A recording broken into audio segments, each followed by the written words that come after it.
Hey everyone, welcome back to another episode of the tentatively titled Friday Night Movie Club. I'm your co-host TJ, aka J Spot Jack Cheese, and with me today is... Oh, hi. Wait, I can't tell which direction you're pointing. I was going to you. Oh, shoot, okay. My name is Nick, or you can call me Dr._Funk PhD at Twitch. As well as... That's okay. Yeah. And the other person on the call? Okay. Sorry, I'm trying to do my stream shit too. So. Okay. So sue me. Are you guys recording on your own too? Yep. Mm-hmm. Yeah. Okay, cool. Sorry. Moose will be joining us this week. He is finishing the movie right now. His name's Moose. He's from the game. He knows. Okay. So yeah, he'll be joining us in a little bit.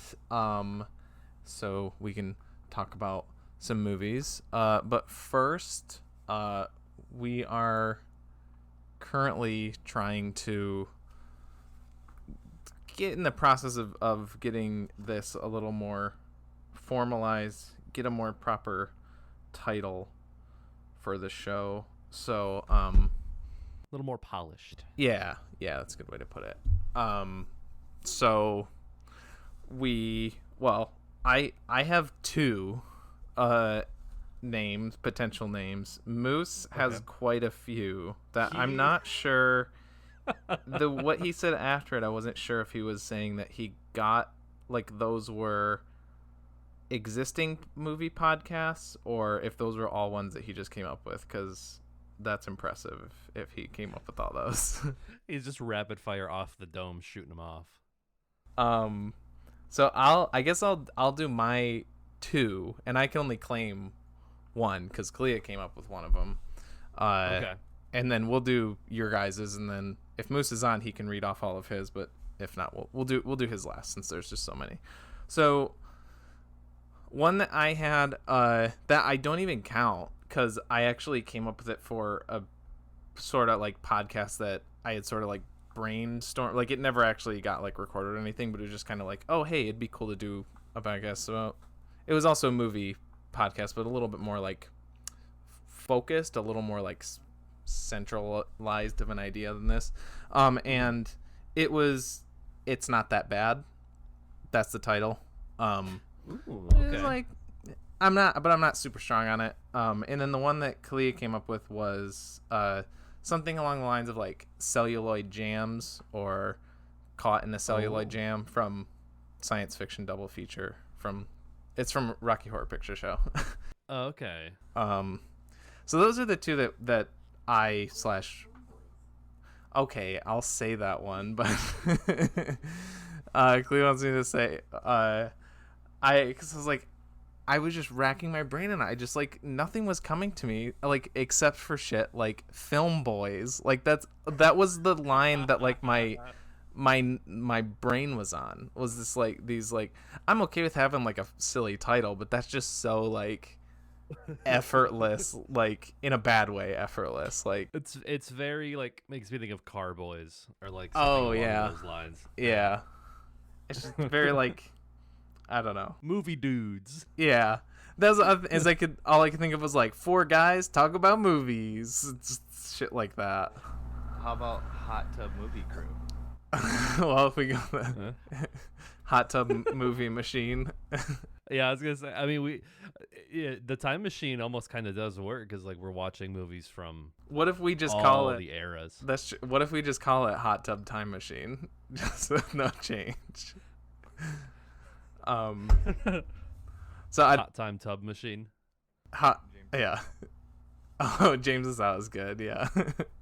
Well, no, he's out for Left 4 Dead. Oh, of course he is. Also that. You like what movie? James is out. Oh, I was I haven't seen that one. That's a Time Machine. Yes. Do you guys have any alts? I didn't know that we were trying to think of a title for it, so I just thought of one just now. You should read the Discord thread, Travis. Yeah, there's a lot of them. I turned the notifications off because it was. I know. I do Discord too. Notifications are pretty unbearable sometimes. Yeah. What about Dave F and Matt?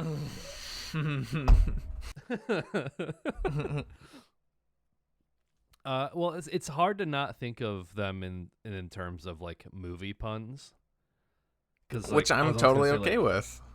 Like real magnolias, like REEL. That's good. I like that. And then we have to like dress up in like, wait, that's the one where they're all like old ladies. It's all old ladies. I think so, yeah. So we'd all have to like wear wigs and shit. That's what people ask. People always. That's one of my biggest pet peeves is when I'm talking about the Paul Thomas Anderson film Magnolia. They're like, "Oh, is that like Steel Magnolias?" And I'm like, "No, just because it has the same word in it." I heard Paul, and my mind went to Blart. So the Paul Blart movie Magnolia. Yeah. Oh man, wild cast. Which one? Magnolia or Steel Magnolias? Or Paul Blart. No, Steel Magnolias. Oh. It's got Sally Field, Dolly Parton, Shirley MacLaine, Daryl Hannah, Julia Roberts. Oh my Sam God. Shepard, Dylan McDermott, and Olympia Dukakis. I'm not sure if that's related to the like Mike. other Dukakis. Is that a 90s movie? That's a Yeah, very 90s sounding pass. It's gotta be. 89. Oh, really? Oh, Okay. And you said so that was like early Julia Roberts then, because that was like Pretty Woman and stuff. Yeah, I don't know if she'd been pretty-fied yet. Yeah. Wait, what was the one that you said that wasn't like a movie ripoff? The one that I said that wasn't? Yeah, I think it was the last one that you said. Like, it's. Well, I only. Oh, do you mean like Film Boys or like those like those like dumb ones? Ones that weren't film related. It was like I thought it was like it's not what you expect or it's not that bad. Oh, that was it. It's not that bad. That was the one that I was gonna use for that one that we were talking about, where it was like we exclusively do like bad movies. Remember we talked about doing it with. It was like basically the premise of that was like we were gonna do, like pick a bad movie, and then there's Moose maybe. Hi. Hey. Hi. I do like It's Not That Bad. That's because I think like movie show in the movie sins. I think there's a lot. It's like there's like a lot of like oversaturated those types of names for things. But it's like from what I've learned, having a podcast title, like basically developing like an elevator pitch is huge. Mm-hmm. Like my music podcast is like a mouthful. Mm-hmm. Like it's a play on a phrase and it's clever. Mm-hmm. Yeah, it's a clever name, but it's like you almost have to say it 2 times as fast in order to get it out, and then you have to so it's like something that's concise. Yeah. It's Not That Bad. I feel like is very concise. Okay. Yeah. Well, let's not. Not what you think, or It's not what you think. Wait. That's good. Or Can't Buy Me Love, or Love Don't Cost a Thing. I can't wait. Or not another teen podcast. Not another. Oh well, I feel like not another movie podcast. That has to be one. That has to be one. Yeah.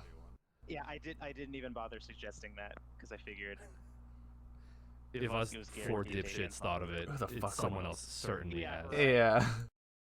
Yeah. I narrowed my favorites down to like 2. 1 or 2. Oh, that's way more than I expected. Really? Well, there has to Frame be Perfect. one Frame best Perfect? one. That's got to be one. Frame Perfect. I bet it'd be a Slated video game. for review. I don't know. Slated I was for review. I was really trying to avoid.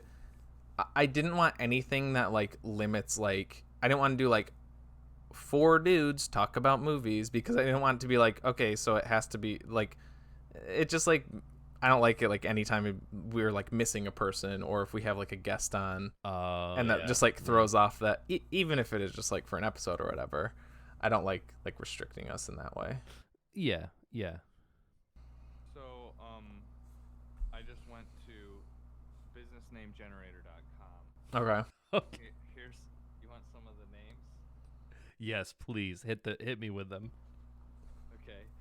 Movie Tap, Review Hut, Review Swingman, Okay. Review Aza, I don't know what that one is. Movie Home Run. That sounds like a mistranslation. Yeah. Review Block. Movie Are they- Measure, Movie Ballad. Are Movie these- Law. Wait, did you say are these existing ones or this is a name generator? This is a generator. Okay. What was that? Was that Movie Hut, like Pizza Hut, but with movies? Here's a really clever one. Movie Convo. I mean, there's plenty of these that I would just prefer Friday Night Movie Club over. Yeah. Well, yeah. Review Alley-oop. Review Elliot. That's pretty good. That's that. Are supposed to be like review or movie mashed up with like some kind of prescription drug. Is how they kind of read. Movie RX. Movie Cinex. I don't know. That's right. Movie Sonic. Okay. Son. This is We just just talk about Sonic. they're just throwing the word movie into like existing restaurants like Pizza Hut, Sonic. Just movies. Saving Private Ryan. Yeah. Movie Donald's. Yeah. I was thinking burger movie. Burger movie. KFC, Kentucky Film Convo. I don't Is know. Kentucky Fried Movie's a movie, isn't it? Kentucky Fried Movie is, yeah. Yeah. I was trying to keep the same initials. Okay, somebody say the name of a criminal. Ed Gein. I don't know. Capone. Al Capone. Yeah. I'll go with Capone. What's our cumulative? I can't say the word. Cumulative. Cumulative. Yeah. What's our favorite TV character? Oh. Goku. Goku. Yeah, sure. Okay, let's go with Goku. Okay. Something really pleasant. Goku. Flowers. Okay. Flower Goku. No, I'm gonna put Goku again. Adjective to describe you or your music. Rockin'. Yeah. Yeah. The name of your favorite childhood pet. Dog. Okay. That one would be a weird one too. Yeah, to split up. Yeah. What do we got? My favorite one so far is Goku Goku Goo.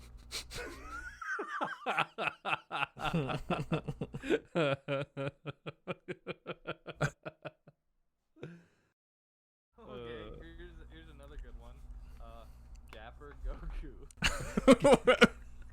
Like Gap or Goku? No, like Gapper, like he actively gapped. Okay. Gushy Goku. Goku Capone. Goku Capone. Okay. That's like something a little kid Oh, would come up with. Is It's that just where like, yeah. is that where like Gapper and Goo came from? Cause like Giz Gangster do the like Gabagoo. That's it. Gabagool. Goku Gabagoo. Oh, okay. This one actually might be Oh, better man. because this is kinds of rap songs that this rapper might perform. Don't talk to me about Goku, Yaz. Goku, if you're ready? Question mark. Okay. These are for the name of the film podcast, correct? Yes. Okay. 2, 3, 4, Goku. Pretty much all the good ones have Goku in them. Goku goes to the movies. Follow the Goku. Yeah, there you go. Dog said Goku. I Goku's tale. I kind of really like the idea of just having Goku in the title, whatever it I is. do too. It's not that bad, Goku. Or like the fuck, I cannot think of words today. What's the Acronym? anagram? Acronym. Anagram? The acronym is Goku. Like Ooh. going Go on. cool. Yeah. Go on cinema adventures. Kinematograph. I think that starts with a K. What's one that starts with a C too? I don't know. I was gonna say Go Off King, but there's already a pod or a stream called the Go Off Kings. Go Oh. Off King. That's like the say what? Do you want to read off all your potential titles since we got you now? Sure. Okay. Sure. So I came up with this when I was taking a break from the movie to eat a cup of noodles. So that's we only have an hour and a half, so the you might amount have of. to, you might have to speed read them. Okay, so number one would be Flim Cast Pod. I didn't even realize that it was Flim. Yeah, it's an anagram of film podcast. That's the clever part. Oh. That's like, does that even fucking count as an anagram?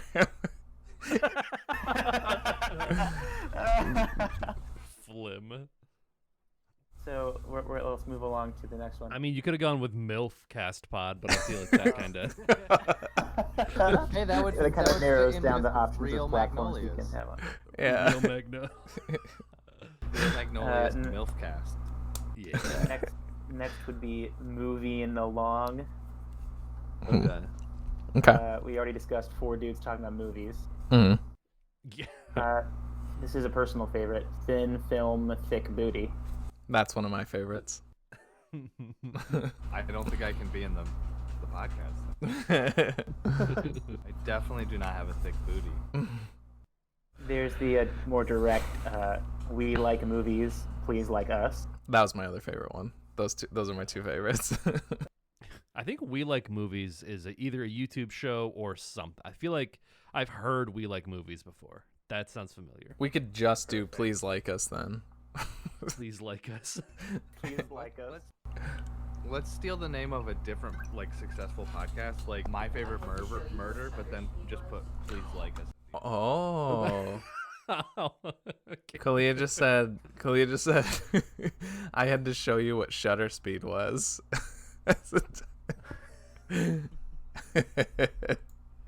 We get or In Focus. Yeah. Jefferson Electronics. I don't know, there's something in I there. had to show you what shutter speed. Oh man, maybe one of the best lines. Dr. Zoom's Shutter Cast. Shutter Show. Shutter. This lighting's great, guys. Yeah, yeah, maybe that's the route we should go, just quotes from Avengers. Something there. There's gotta be something in there. Continue, Moose. Yeah, continue. Yeah, so we can go the more PG route. G Gollywood. Mm-hmm. Oh gee. I do like that one too. I've heard of a movie podcast, but this is ridiculous. I gotta say, I am not saying that every week, so that one's out. Or like I've heard of that. I've heard of that. Yeah, Oh. that's good. That's like along the lines of like the it's not that bad type of like Yeah. thing. I've Yeah. heard of that. Because that's Yeah. usually my response to like every movie that you've suggested that we watch. I'm like, oh yeah, I've heard of that. Yeah. Heard of that. What about, do we have to, like, most of the movies that come out of the hat? Watch this one. Oh my god. Cats, Justice League. Wait, when is our next bad movie? Is that next week? That'll be that's what we're pulling this week. The week of the Oscars is our bad movie. Yeah. That's appropriate. Yeah. Let's see. Honey, I Shrunk the Movie podcast. Should be blue. Well, because it's a 2-hour podcast. A lot of podcasts are only like half hour or an hour, so it could be like the second movie, Honey, I Blew Up, the movie podcast. Yeah. Running time. Yeah. Running Men. Fast forward to the good parts. Fast forward to the good parts. Cutting Room Floor has to be the name of a podcast also, but like that. Yeah. See, I take it as a challenge. We need to overtake these more popular podcasts and basically like Highlander that shit and like, no, we can be the only one. We've taken your name. Yeah. What about no credentials or like something that shows that we are just random? I kind of like I was trying to think of something that like along those lines too. I like that idea of being like, don't put any worth in our reviews. So something like more succinct. The Alan Smithies. Yeah. I specifically avoided coming up with names like that because I didn't want to insult our resident movie Oh no, you should insult guy you should insult who's made like 5 movies already and like won Yeah, for like $20. Not like film festival. Yeah, sure, but and has a credits in. Do you have an IMDb? He has an actual IMDb page. yeah. Ooh. DJ has an IMDb page. No, is there like a credentialed service that you have to go through to get that? Like, do you have to like, or I don't know. Okay. I think my first one was when I did Wild Faith, and it wasn't like I had to like sign anything. I think you have to have like to create it, you have to create like a credit and to create like a new person, I guess, on IMDb. You might have to have some sort of like proof, but I don't know. To me it was just like, hey, we got you an IMDb page now. That's we cool. all know to create a new person you have to go through IMDb. Yeah. Yeah. Now that I think about it, No Credential sounds like a shitty like rival band from like an early 2000s. No Vacancy. Yeah. School of Rock. Is that School of Rock? Yeah. What? Okay. How about along those lines we could go like, one of us has an IMDb page or something like that. Yes. I think that's perfect. Something like that. And we can just be like, which one is it? We'll tell you in the final episode. Yeah. One of us has an IMDb page. Please like us. Yeah. Like us. There it is. Yeah, mix them up. Yeah. That's very like, I'm a celebrity, get me out of here. Oh man, I don't even know if I should read the rest of the ones that I came up with. No, let's go for it. Let's go. Okay, so after Honey and Try the Movie podcast, we have Watching Movies, Casting Pods. Again, going for an anagram of movie podcast. Not your grandmother's movie podcast. Man, if my grandma knew what a podcast was, that'd be incredible. Now we've got a few puns on the word movie. Moving on up. Movie over. I got a podcast to listen to. I like that one too. And this one. I like to movie. I was just gonna say that. These kind of sound like Jeopardy, like. Jeopardy Oh, they categories. do. Oh my god, you're right. They do. They sound like Jeopardy categories. Especially the way you were reading them, like right after each other. Like, Moving on up. I like to movie. Alex Oh, Trebek, that's good. Rest in peace. this person Yeah. has an IMDb page. Who is? Oh my god. Category: There's- Real Magnolias. Then there's the movie review, but review is spelled like a dance review. Mhm. Oh, okay. REVUE. Yeah, Very movie fancy. review. So We can put- there's an implication there that there will be a performance of some kind. Mhm. We can tag it with dancing too, because I always Yeah. have to Fill in a last. tag. Yeah. Yeah. So I got an extra one there. Perfect. Tag. Yeah, the I Twitch think tags that would, for like movie podcasts are not very good. No. Yeah. I just have English, casual playthrough, pop culture, and IRL. Like that's What's the last And one? the last one is Silly Rabbit movie podcasts are for kids. But I didn't want people to think that like this particular movie podcast was for kids. So Right. it's Silly Rabbit movie podcasts are for kids, parentheses, but not this one. Yeah. that'd be a very easy elevator pitch. Yeah. Very concise and simple. Yeah. It rolls off the tongue. Yeah. Okay. Do we want to? We don't. Well, again, we don't have to call it right now, but some variation of like that. The one of us has a IMDb or whatever. Yeah. You shouldn't listen to us, and then in parentheses, but please do. Anyway. But please do. Yeah. Yeah. I like this sort of like self-deprecating sort of like our opinion doesn't matter or something like that. Yeah. Something like that. Okay. All right. I think that's a good jumping off point. Maybe by next week we'll have something for sure. Yeah. Somewhere in there. But Moose, did you still want to well, to keep it a little brief, but you still wanted to talk about your one movie, but Yeah, let's push that to a different week since we're okay. All right. late. Then I'll take this opportunity because this one is still really short. I wasn't going to do like a review or anything. I wanted to give a shout out and mention to you guys David Byrne's American Utopia was fucking fantastic. I think it definitely helps if you like Talking Heads and David Byrne's music, but it was awesome. I watched it twice this week, and I gave it a 9 out of 10. It was awesome. Shit. It was very, very good. I liked every single song though, so again, that is definitely going to influence my opinion, but I thought it was amazing. It's like kind of like it's a concert movie, but it's also it was a Broadway show. It wasn't like a touring concert. It was just a Broadway show, and it's like kind of like there's like kind of a story through line. Like he has all these monologues in between most of the songs where he kind of like talks about himself and like just his like inner like thoughts and blah blah blah. And there's kind of like it's sort of like the like art direction and choreography of all the like song performances are really interesting. I know he's kind of like known for that.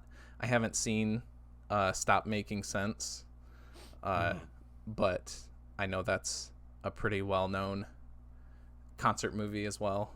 Oh yeah. I know that's kind of like what he's known for, but yeah, I really thought it was very good, and especially if you liked their music, I think you'd like it too. But even if not, I don't know, maybe check it out anyways. I don't know. It's really good. I think I'd have to revisit it because I know that we talked about that album on the music podcast when it came out, and I think our consensus was more but I think it was like because it was like 2018. I feel like it was our initial read of it was like, oh, this is kind of like older guy tries to be political and it doesn't read super well. I think that was our big critique from like 2018, but like I haven't seen the musical. I didn't know there was a musical, but we'll take this into he does a few songs off of that album, but he does Talking Head songs. He does his previous stuff. He's done stuff that he does a song he did with St. Vincent. He does that a couple album that is so good. Yeah, he does. I like to watch TV. It's something along those lines. He does something that he did with Brian Eno. He does a bunch of like he just like did guest voices on other. So it's not heavily. I don't even know. I didn't even listen to. I didn't even know there was an album. I thought that was just the name of the show, and I listened to the album afterwards. I like the live performance more than the album is kind of like muddled. I don't know. I don't like a lot of like the sound mixing, I think that was something else that we talked about when we reviewed it. Did too. you? It was Okay. just like, And I think, I don't know, it sounds awesome live though. Like all the Yeah. songs sound great, but you know, he also does like Once in a Lifetime, you know, the ones Right. that you know too. I would say it's mostly older stuff. Yeah, no, this is coming from like, yeah, I love Talking Heads, and that David Byrne St. Vincent album also is like very good. Yeah.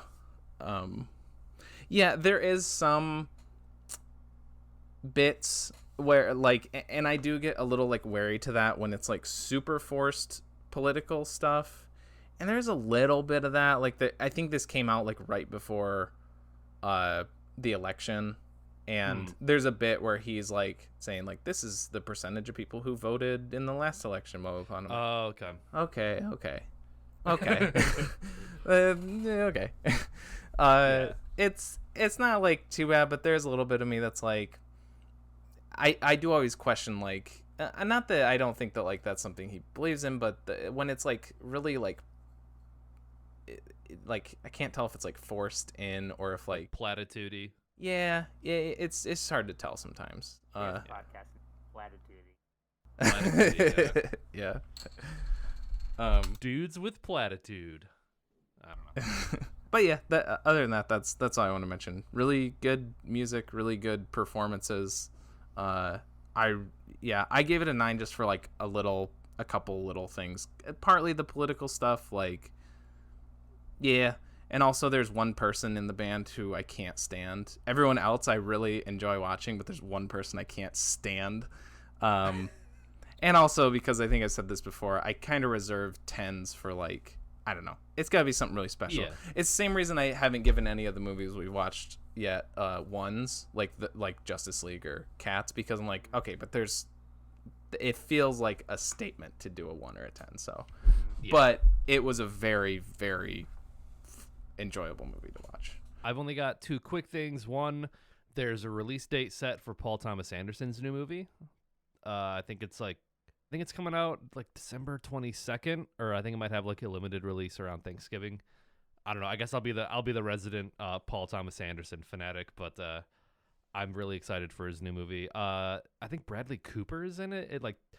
It's a very Paul Thomas Anderson movie in the sense that it takes place in like San Fernando Valley in like the 1970s. But there was like a thing going on over the summer. There were like pictures released from the set where Philip Seymour Hoffman's son has a role. Interesting.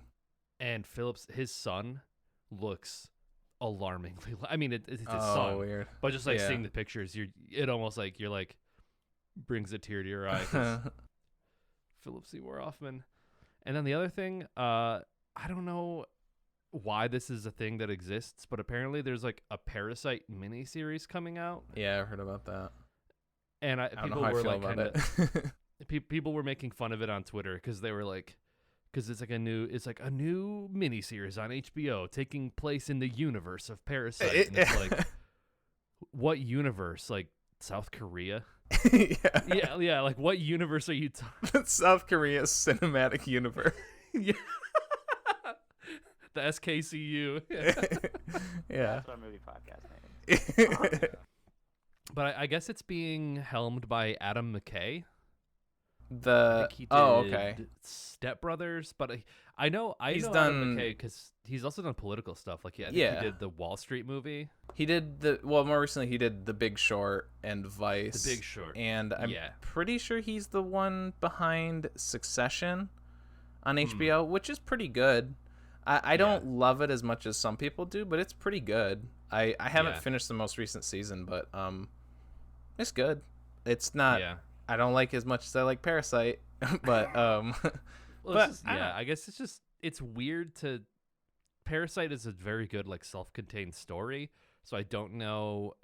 It's almost like I feel like on one hand I do trust Adam McKay to some degree to like do well, but also this whole trend of like, hey, you remember that thing that you liked? Well, now we have 4 miniseries expanding that universe that didn't need to be expanded, and now we have like a dozen talk shows. Minions 2, hosted The Rise by- of Gru. The- Oh, gross. Gross. That's Yeah. all I got. or like the What We Do in the Shadows series, which also a lot of Yeah. people like, but it's not, to me it's not the same. And that, like, to me it doesn't, there's even some episodes of that I like quite a bit. It's not the same as the movie though. It doesn't have the same, It's not the same as the movie, but it's fun. It's fun. but I just think that it should not, I don't know. It's not a good mark for that, like the spin-off camp, whatever. There's more room for jokes there, and it would not. I don't think it would have worked to do a sequel to that movie, like What We Do in the Shadows 2. So I think. So just don't do anything. That's my solution. I mean, once they. Well, how many seasons have they done? 3. 2 or 3, yeah. There's 2 or 3 of that show. Yeah. Yeah. My concept of time is all whack. Yeah. I can't remember when it was, but we were talking about this recently, and it changes, and I don't know. You It told doesn't me a seem- couple it- things, yeah. Yeah, it seems like it takes a little bit to like find its footing, but then it's still kind of the same, you know. It's still like kind of sitcom-y, but I was gonna make a joke about what hubris it would require to like take a simple concept and expand it out into something massive, and make a joke about Avengers. a 10-minute film festival short that turned into like a 2-hour long feature length. Yeah. or Week with Dad. Or we- Yeah. Week with Dad was like almost that exact same thing, and it became something else. And then we were gonna do It's Month good. with Mom. Month with Mom, yeah. Oh my god. That would have been Well, even. What do you think? Were we gonna do? I don't know if we said. Were we gonna do like a whole like 30 episode series for that one? No, Some of them would no, have no, to be no. like 30 seconds long. It would've Yeah. We were gonna.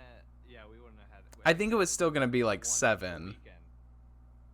No, I think it was gonna be 4 or 5 because it was Mm. gonna be like Mom had him on the weekends or something. Oh, okay. been, But Week with Dad is 7 days, so What? it's the whole Okay. week. Yeah. I think that was, like, stretch, like she was out of town or something. the mom didn't have arms, right? And at the end of it, Nick was gonna have no limbs. Such a good idea. It's so good. and I believe like the ending scene was gonna basically be Mom and Dad like having sex, like, and Nick couldn't get away. Yeah. Yeah. Yeah, he's gonna be like, what's it, Leo from Twin Peaks, just like in the chair, like, oh my god. with like pudding on his face. Oh Jesus. That's a good cut. Yeah. Okay. All right. Alright, now that we scared before we everyone move on, off. Oh. Yeah. Before There's we move one- on, I have to leave the show. This. I'm out of here, guys. Peace out. You guys suck. No, Nick, do you need us to do the clap thing? I think we could do that. We could do that at the end. It doesn't matter where we do it, as Oh. long as we do it at Okay. some point in time. Okay. I can line it up. Okay. So we could even Then- do it at the end.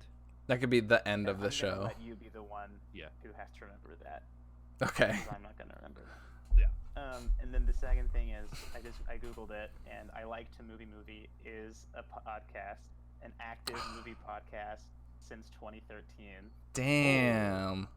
Man, they got on that Madagascar train and They sure Never did. That must have been, when did Madagascar come out? Oh, I'm pretty sure like that might have been 2008. after the third one. 2000. Yeah. 2000. Yeah. Yeah. Third one, there's a fourth one. Well, okay, but I didn't say the fourth one was out. No, I'm just saying there's a fourth one. I did not know that. Plus, there's spin-off. There's yeah, there you go. Same thing. Oh, the They had the Penguins, yeah, spin off they into have the a whole TV Penguins, and the other TV. Yep. How to Train Your Dragon It's too expanding got a on TV something show. That doesn't need to be expanded on. Well, I was gonna say Star Wars, but that's more recent what they're doing. But there's a lot of good Star Wars books, but like the Star Wars universe is just like so big now that it's like stepping on its own tail, where it's kind of they like retcon a lot of the old stuff, and so that's kind of on the other side of that's at like the extreme end, but But yeah, there's like good and bad in that with that. But Star Wars is a good property where you can do that with, because there is a lot more potential than Parasite, you know. Yeah. Well, it wasn't built to be a cinematic universe. Yeah. I know. I wonder. I think Bong is producing it too, but I don't know. I wonder, like, how much involvement he'll have or whatever. Maybe it'll be really good, and we're gonna look like idiots. I'm gonna check it out, like, almost out of obligation, but I'll check it out. I'll try to keep an open mind. I did that with the What We Do in the Shadows show. So yeah, I'll check it out at the very least. Okay, we good to move on now to the movie? Yeah. Okay. Aw. Okay. Yeah. Okay, go ahead. What do you got? I have something, but I don't know. I'll put it in later. Is it regarding the movie? Yes, it's regarding the movie. Ikiru. Yes. Okay, then yeah. Just yeah. Okay. I'll work it in. Okay. Seamless So, transition. our spotlight movie this week. Oh, I thought we were doing that. Yeah. Our spotlight movie this. Stop clapping. This is gonna suck. Our spotlight movie this week is Ikiru, from 1952, directed by Akira Kurosawa. It tells the story of a salaryman. Hey, nice. I thought about grabbing my DVD, but I didn't want to be a douche, so. Oh. No, I almost did. I thought about doing that because, like, I think I've had almost all the ones we've watched so far, and I thought about, like, maybe I'll start doing that. I don't know. Like a little display up, yeah. Yeah. So yeah, it's about a Japanese salaryman who discovers he has stomach cancer and tries to find a way to live, which is that's what Ikiru means in Japanese. Finds a way to live in his last few months. Some ways are more successful than others, I guess. And it's like not all, but Kurosawa has been known to, in some of his movies, kind of play around with time the sort of way that he does in this. Rashomon is his other, like, big time jumpy Christopher Nolan type brain messy movie like that. But yeah, it's a pretty simple story, just with that little bit of, like, twisty time stuff, and it's a movie. So what did you guys think? Who wants to start us off? I would agree with you. It was a movie. I thought I had seen this movie before, but it's Same. been Yep. I guess maybe 8-10 years since I've seen it. it's probably about the same. I guess I did want to preface that, yeah, me and Travis have seen it before. Me and I'm pretty sure Travis agrees too that Kurosawa is, like, top 3 directors for me, probably top 3 or 5 directors of all time for me. I think he's 1 or 2. He's something right there. Yeah.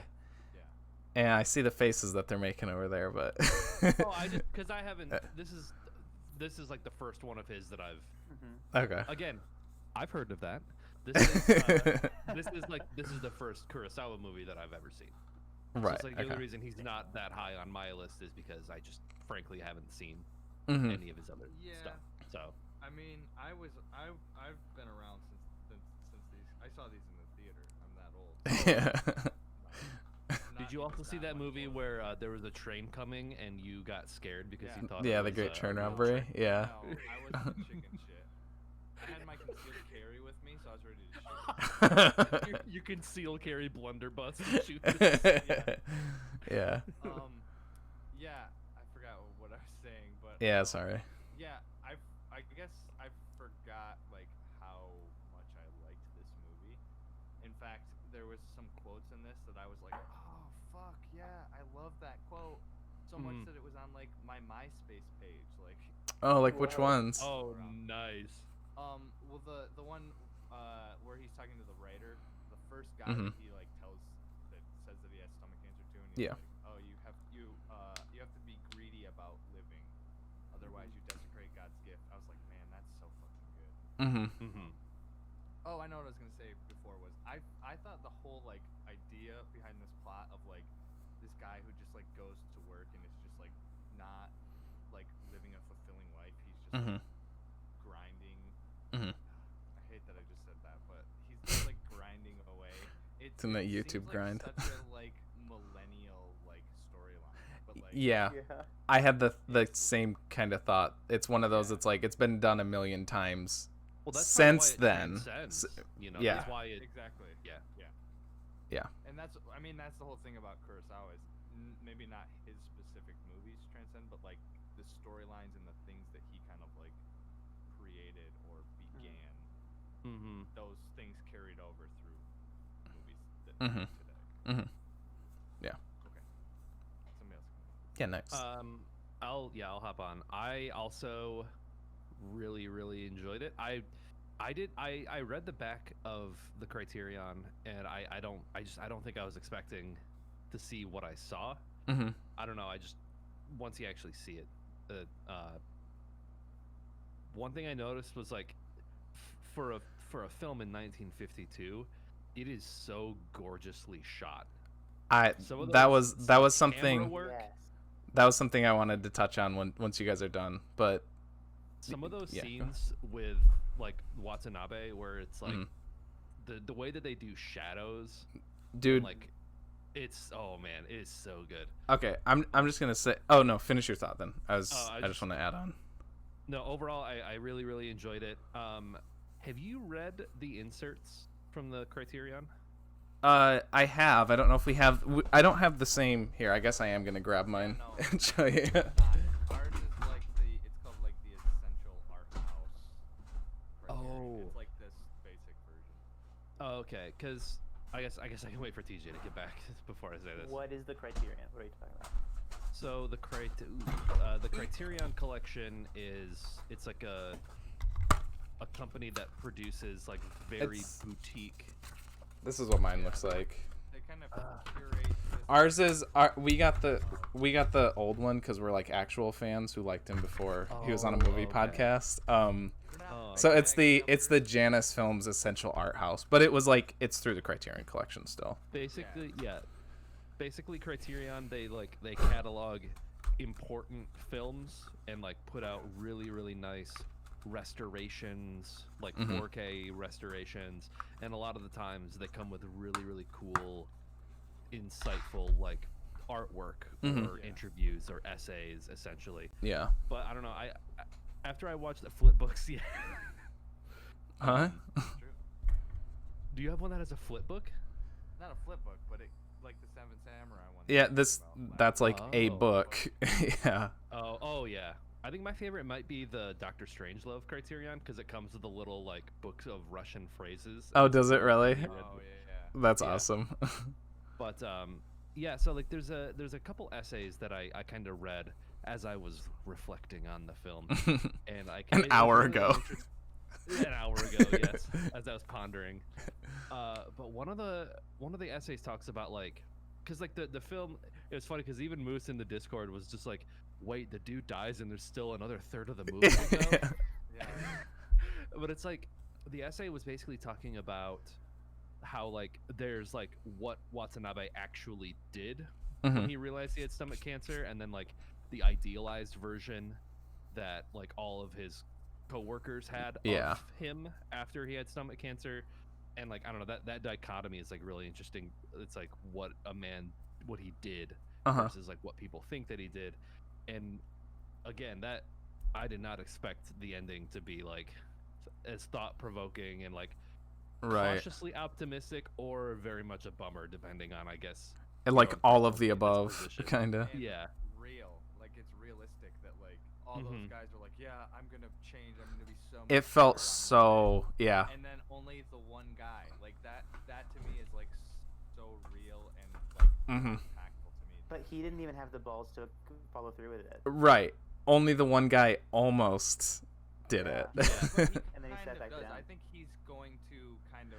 Yeah, he goes you to could think target of it the that way. man, Yeah. Yeah. And I see it as he's like, okay, this I need to find a different situation where I can do what he. Make a difference or whatever. Because like Yeah, even like even in that essay that I read, it talks about how like when he stands up and everyone just kind of silently reprimands him, he like lowers down back Covered into, by like, the covering Yeah. mhm, I noticed that too. books and like all of his paperwork. Yeah. Yeah, because I'm pretty sure the seating arrangement is like a hierarchy. So like. The Yep. closest one It is. Yeah. So he's like towards the back. He's towards the bottom. So Mhm. he realizes like I can't do anything. That's Mhm. I mean like like I said, that's how I see Mhm. it. But, Yeah, what I was gonna say, piggyback off that, is and my letterbox review for this, I just said one thing, that just nobody stages shots like Kurosawa. He like hands down is like the way that he frames people. He gets, and this is like partly why, like Seven Samurai especially, there's so many, like all of the samurai are like main characters, and then there's a couple other people in the village who are main characters, and the way that he is able to put everyone in the frame and just like not make it look weird, or like it looks so good every time. There's so many shots in this movie too with, that were like with the so limited- good. yeah, like- with Wait, the Kurosawa limited, did Seven like- Samurai too? Yes, I've seen that, so I guess I have seen it. Okay. you have. So yeah. and That's I think- that is arguably my favorite movie, Moose, like ever. Yeah, it's Wow. probably. Yeah, it's probably my second. It's but, it's like my one or two. with the limited like resources and like just like technology that has been created for filmmaking, like he had none of that. Like you know, they all had you know like Mhm. when was the first like talkie even, like it wasn't Mhm. that Mhm. much before this. 27 or something like that, which is Yeah. I mean, it was, but it wasn't. It would be like 25 years, but Well, I mean back then, 20 years is like. right, yeah, shit didn't. And like World War II happened in the meantime. Well, okay, so not much okay, was I'm being technical. going on The first talkie was 1927, but talkies weren't more commonplace until like 5-10 years later. So Yeah. okay, And technology moved way slower. yes, Yeah, it's like the idea of like using the camera to tell a story and craft a narrative Yeah. is fairly recent. that's In regards to like when like the miracle of film happened. Mm-hmm. I think that's why you get stuff like Citizen Kane being so remembered too, because like and that's one that I've been wanting to rewatch, even though I don't remember like loving it when I saw it, but like I'll see I'll see it referenced in video essays so much because it's Citizen Kane, and there is a ton of examples of like different scenes in that movie that like pioneered like certain movements, certain like shots, and I'm like, yeah, that's a good point. So Citizen Kane's like one of those where like I understand why it's important. I understand why it's like so beloved, and I do want to see it again. But for me, Kurosawa's movies have that. Plus, I like them. I enjoy them as well. Yeah. Moose, you haven't had like a. I mean, you've like chimed in, but did you want to kind of go off for a little bit? I thought it was great. As far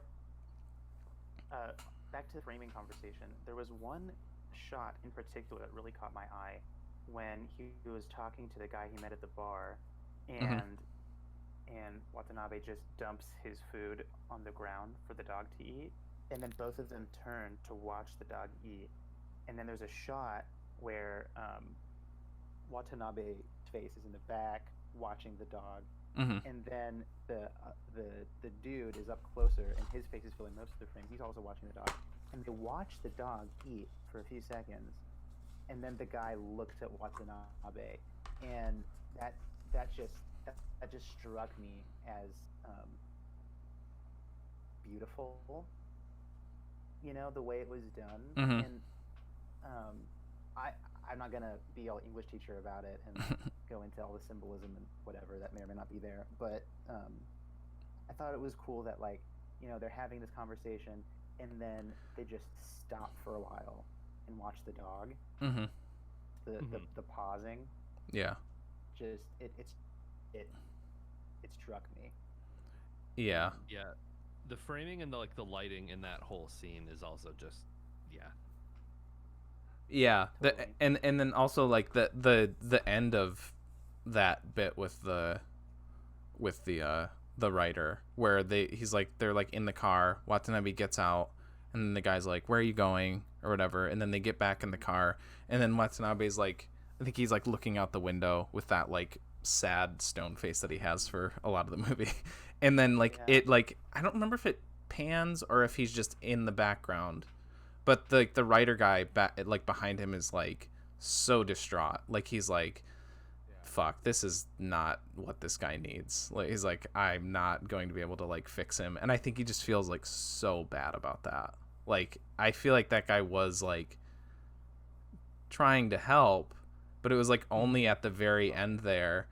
I think like that guy was like fighting it through the night, and like that's probably why that sequence goes on for so long. I think you have to see like, because at first Watanabe's like enjoying it, and you have to see him like slowly kind of become like jaded and be like, this isn't what I want out of life, this isn't what I'm looking for right now. And the guy is like there too, but I think the guy just, he does that, like I think that is his life. And maybe through Watanabe he realized himself that that's not what he wants either, but he just becomes so accustomed to that lifestyle, like he's some sort of like addict to like I don't know like what exactly, but I don't know, that's kind of what I got out of it, that he's like realizing, oh man, I kind of ruined this guy's day and not didn't help this guy, but also maybe I need some help. That's an interesting take. I didn't see that at all. Okay, I'm wrong then. I'm kidding. I saw it as like, so the scene in the jazz club or whatever, with the guy who plays the piano. Yeah. And Watanabe starts singing. Yeah. The song Life is Brief. Life is short, or Life is brief. Yeah, and it's like, I saw that as like a moment of vulnerability for him, where like he'd been kind of like a stone working, as a bureaucrat his whole life, and now he's finally like letting himself cry, and I think all of these experiences, like losing his hat, getting a new hat, meeting all these women, and then having a moment where he can sing and just kind of show and everybody else in the room is just so struck by it too. I think Watanabe definitely got something out of that, and I think it was a good experience for him, and I think he was better off for it. And then but then also everybody else who was partying with him also benefited from his presence, I think I agree with that last part. I feel like it could almost be both, in the sense that like Watanabe got something out of it because through this guy he was able to make himself vulnerable and experience like life. And I think also this other dude, seeing how sick he is, also could have lit a fire under his ass. Yeah. He saw him shred an ollie. Get a new hat. Yeah. But I think the writer guy, I think both can be kind of correct here, where it's like the writer guy also saw it as like maybe not necessarily like an indictment on his way of living, but it's like I think they both learned that there's alternate ways to live, perhaps in that moment. I think something like that too. Yeah. That there was like a middle ground, because later on Watanabe, like when he goes with the girl, I forgot her name, but the girl from The Office, one of the first places he brings her is the place with the like I just lost her name. little pinball thing. Yeah, the same places that he took him. Yeah. Yeah. So I think before that he was saying like, oh yeah, I'm like hungover so anyways, I think there was like kind of like they maybe met in the middle, like, oh maybe I shouldn't be such a stick in the mud, and he's like, maybe I shouldn't have to take sleeping pills to get to sleep every night because he's so restless or his mind's Right. off, Mhm. you know, whatever. Also, I got a completely different read off of the people in the jazz club because once they were like dancing when the guy started playing the piano, and then as soon as he starts singing, they're like giving him the side eye, and then they like leave. They like Yeah. You thought they were weirded out by it? weird. Yeah. I don't that's think they how I necessarily knew what was going on. Yeah, they maybe got something from it, but I don't know. It felt to me like they Yeah. were drawn to it in some way. Same. They may have been weirded out by it, but I think they were drawn to it to some extent. Like, Yeah. I feel like they were parting the way, but also there were people who came into the room too. When the song started playing, I guess. No, when he started singing, because he starts singing, and there's like that shot through the little tassel things that are like swinging over the door, and I don't know, I distinctly remember as soon as he starts like singing, it stays in that shot for a little bit, and there's people like moving closer. Yeah, I guess because they like left. If they had like just turned and like looked at him, I feel like the moving around after that was just that Kurosawa shot staging, like he won't like because it looks cool when all the people. It kind of reminds me of there's bits in a 12 Angry Men that is also a movie with great like shot composition and staging.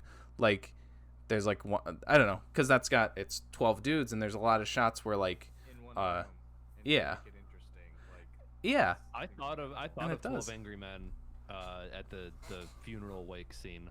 Oh, okay. I mean, not necessarily like the same like no, it's themes very and like similar. content, but like you said, the way that it's like all these guys kind of like getting their perspectives across, but like still being able to show all of them and like Mm-hmm. Yeah, and it rotates. Like, okay, this Mhm. guy's gonna talk, then this guy, and it. Like, yeah. Yeah. My only note from like the singing scene is I just wrote "come and see" shot like when he's, like when he's crying. Like I've heard of that. I haven't watched it yet because I've heard that it's like brutal to watch. But like It's in the cup, so. oh, nice. But the very famous shot of like the kid just like looking and just like Yeah. breaking down. Yeah. What about it's in the cup? It's For a title. That's a man. Were you gonna say something there, Miss? Or no? Yeah. Oh. I think part of the reason why I thought the people in the room were drawn on to the singing is because throughout the movie, people find Watanabe really fascinating. And like the writer said it first, like, sorry you're rude, but you're an extremely interesting dude to me right now. And like the girl in the office was like, man, I totally read you wrong. You're like, let me get to know you more, you know, like this is interesting. And I guess I, as a person watching the movie, was also interested in this guy. He seemed so fascinating, and I wanted to like lean into his experience and experience it myself. And I think that's just kind of the zone I was in during that scene, which is why I think that the other patrons of the bar or whatever were also struck by how fascinating this old guy is. And I didn't see them as creeped out, but I mean, obviously it was out of the ordinary, you know, but not in a weird way or a bad way. I think it was in a fascinating way to them. Yeah, I didn't think they were Yeah. necessarily like creeped out, just that they were kind of like Confused. more confused. Like that. Like, what are we supposed to do here? Like we were just enjoying the music, we were, like, slow dancing, and then this guy comes in and he's like singing this really sad song, and I'm like, oh, okay, I guess this is more of like a serious moment. Let's just go over here. They're like, I guess he requested it for a reason. Yeah. Also, that the song specifically. I mean, we kind of talked about this last week with like Seven Samurai and like the sound, like with like women screaming. Yeah. There's a couple of times in the, at least in my. I movie, thought of you in this when I was watching really, this like, every time that I happened. mean, it's not their fault. It was the. It doesn't bug me like, as much, but setup. It's not bad in this one. Seven Samurai. There's a couple of parts where I'm just like this. It's. there's a lot more distraught people in that movie. Yeah, it gives me like goosebumps, like how bad it sounds. Yeah. But, It just it peaks pretty much. It like yeah, it peaks a and lot. It's, like, really like I don't know. It distorts a little bit. And Yeah. It sounds like It's just sounds like a good noise for like a scary movie, like a horror movie. Like, Right. yeah. But in this, I don't know. Like, I could pick up on some of the words, but like, there was Watanabe. There's like, and the singing specifically. There's parts where like I feel like if I knew Japanese, I don't know if I would be able to get what they were saying, just because it was so kind of like quiet and it was like mumbling. Yeah, Yeah. there was a part in particular where like there was this dude like in the back of the room, and it was like that opening montage where there was the ladies going around trying to get the park thing, and it's like, oh, go to this department, and I think the dude who finally helped them was like he was kind of in like the back of the room, and the music was still the same volume, but he was kind of like talking like this, and then when he got closer to the camera, Yeah. you could hear him fine, but I had that thought during that scene specifically. Yeah. I mean, they're limited by the technology. Mm-hmm. Yeah. Yeah.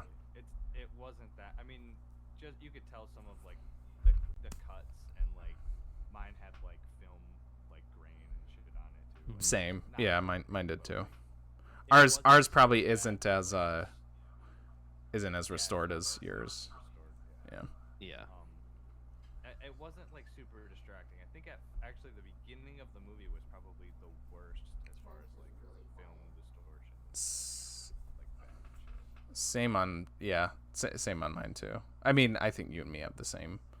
It was easy to like ignore after like a minute, but Yeah. I watched it on Amazon Prime and it was fine. Okay. okay. That's probably the same version that I watched too, like the restoration whenever this came out. Yeah, 2015. Also- Yeah, Also, Kalia said she likes your sweatshirt, Travis. Oh, thank you. That's pretty cool. It's awesome. that looks like the sweatshirt from The Forest. Like there's literally Oh, like yeah. a clothing option that you can get that's like the two wolves or something like that. Yeah, I didn't think of that. Yeah. I guess maybe to put a pin to put a bow on like the bar scene, because we were talking about it a lot. I do think it does tend to It do. lean towards like people not being super stoked about it, because I think it's like a little bit of like fantasy, because like the way that it's shot while he's singing is shot very gorgeously, and like you see everyone like paying attention to him. Mm-hmm. And then when the song ends and like the writer goes to like help him out of the bar, he starts singing it again, but it's more like it's much true, more yeah. like mumbled and like kind of Drunk. incoherent. Like maybe in his mind he's doing this beautiful thing, and then it kind of cuts back to reality, and it's like, dude, you're drunk and you're just That- saying That That's sounds exactly right. that's a good point, because there was another that reminds me of another part that like for me kind of seemed to blur the lines of like, is this I think it was, and I don't think it was necessarily supposed to like seem like it wasn't, but it kind of made me think that for a bit. But when I think it's the last scene he has with Odagiri, which is the office girl's name, and he like leaves her, and then there's like all the people like singing happy birthday as he's leaving, and it Yeah. just at first it seemed a little like surrealistic to me, but then somebody just showed up and they were doing that. But I don't know, just the way it timed up and stuff, it felt a little yeah, Like, I- weird, yeah, I a think little pajamas. dreamy. Huh? I said I like her pajamas. Oh, just like your pajamas.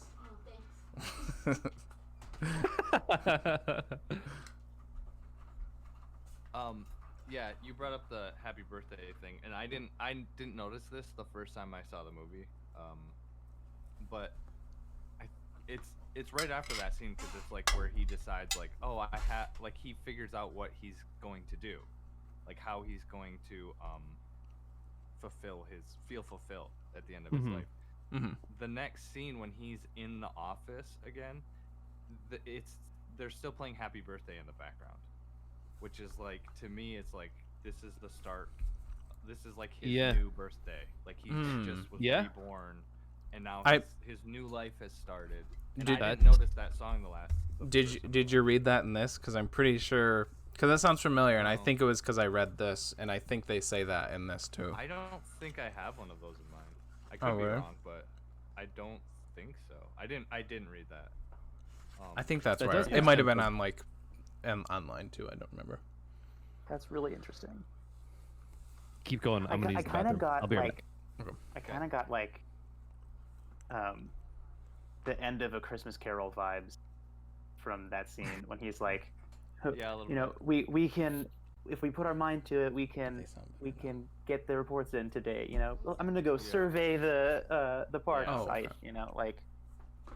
I got a Parks and Recreation vibe because it's like exactly the first season of Parks and Recreation. Like, getting the park done, yeah.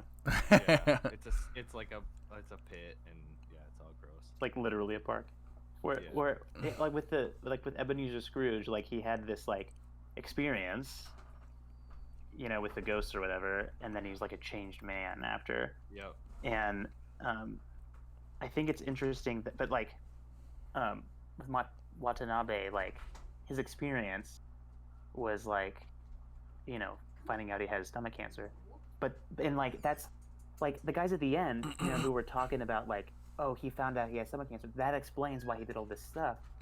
But there was a solid like 2 weeks between him getting the diagnosis and deciding to do something with the rest of his time, you know. Like it wasn't just learning that he got cancer. Yeah. And so I wonder, like, how would you describe what it was? You know, what was the thing that caused him to change? The inciting incident or whatever. I think, well, the cancer, he definitely was like, I mean, that's like basically the first day that he didn't go to work, and I think almost 30 years. It's the cancer thing and the joke that the Otagiri, is that what you said her name was? Otagiri. Oda. That she reads about the, like, you know, remember the joke? I can't remember the exact like word. Yes, I don't remember exactly either. But it was those two things, and that he realized, like, and then also his son being kind of a dick to him, even though he's been like basically nothing but like a super supportive dad. He's like, oh, what the fuck am I doing this for? It was all just like he didn't need like just like a slap in the face. He needed a slap in the face and a bucket of cold water on him, and also like cancer in the stomach. Cancer in the stomach. But yeah, I forgot. I was gonna tag off of something that Moose said about. I don't know. I can't. Are you talking about like the relationship between him and his son? Well, yeah, but like what kind of how the guys at the end were like, oh, he had cancer. That explains all of this stuff. They were the change in him. Like simplifying. But there's more to it than that, because there was a long amount of time between finding out the diagnosis and deciding to do something. I think. Well, at first they don't know if it's cancer. He didn't know he had cancer. Right. But then they're like, obviously he did. Like, yeah. Obviously he did. I think the cancer made him realize I got to do something, but he didn't know what to do. And then it was a combination of all the stuff that happened after that made him like have that spark. So it was like hanging out with the girl, hanging out with the author. I was going to kind of like add that to what I was saying. I didn't mean to say that like he got nothing off the author.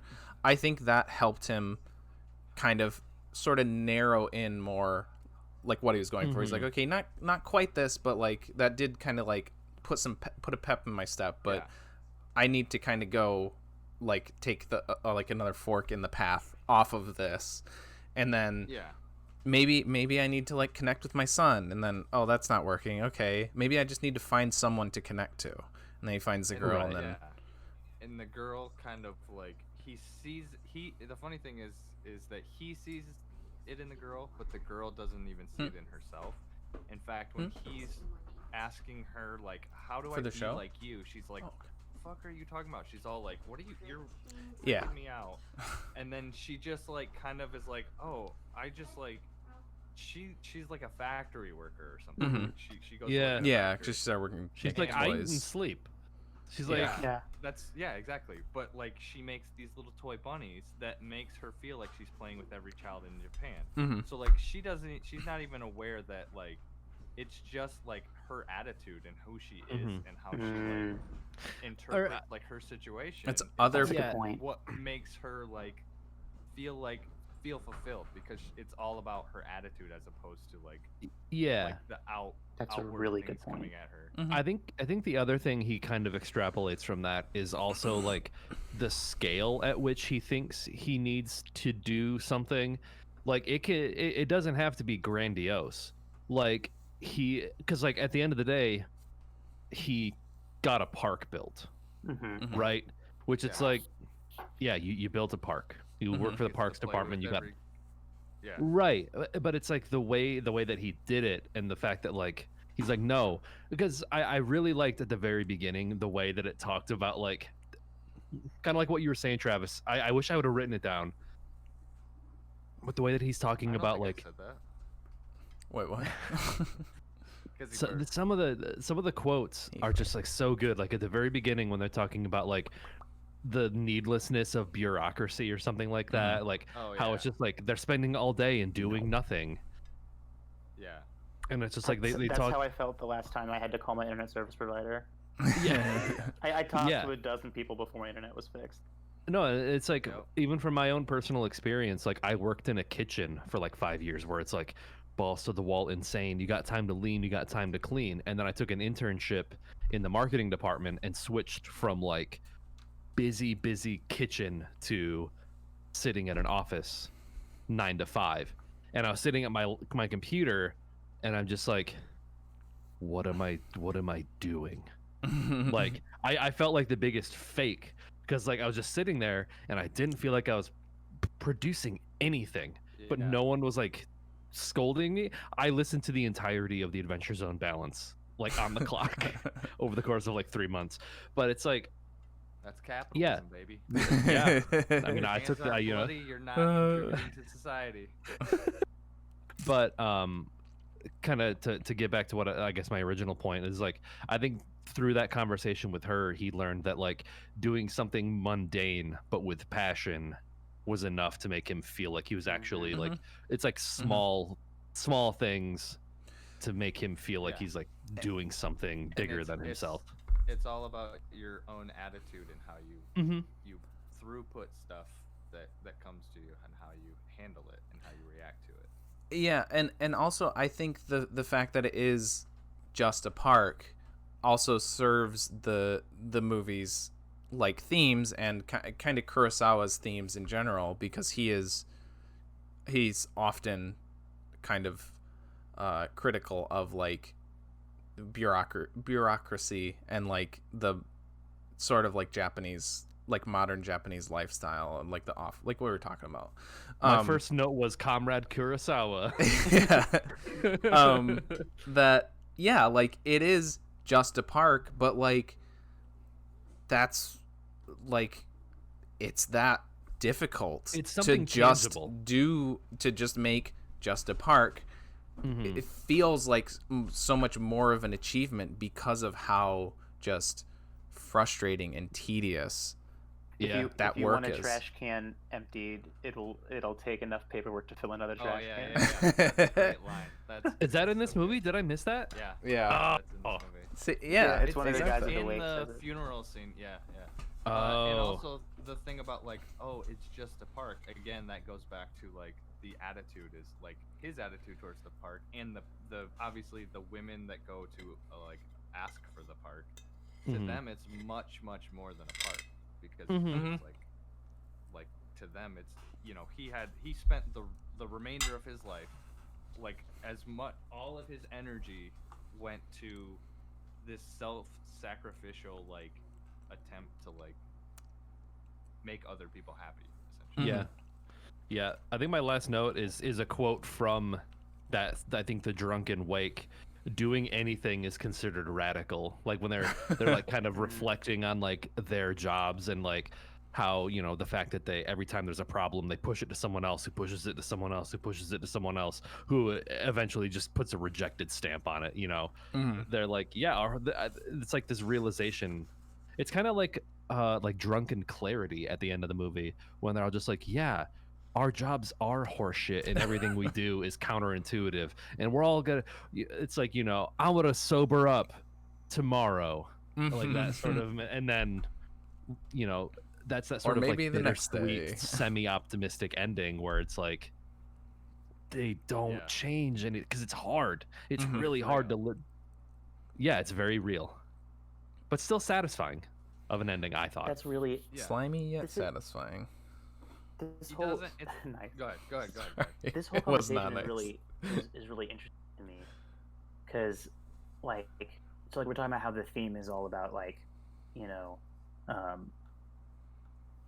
to get the most out of life you gotta like it's all about doing something important to help other people, and important doesn't mean like big, it just means like do something that helps other people out. And I as opposed to a bureaucracy that does fuck all. And towards the beginning of the movie, I thought it was going in a completely different direction. I thought the whole like meaning of life or whatever was going to be like human connection, you know, because he has those flashbacks where he's connecting with his son, you know, and like he was in his son and daughter-in-law's bed, like room, like they're part of the house when they came, like that, like his instinct when he found out about his cancer was to, like, that's where he ended up, like where his son would be. And, almost like it was like like subconscious. yeah.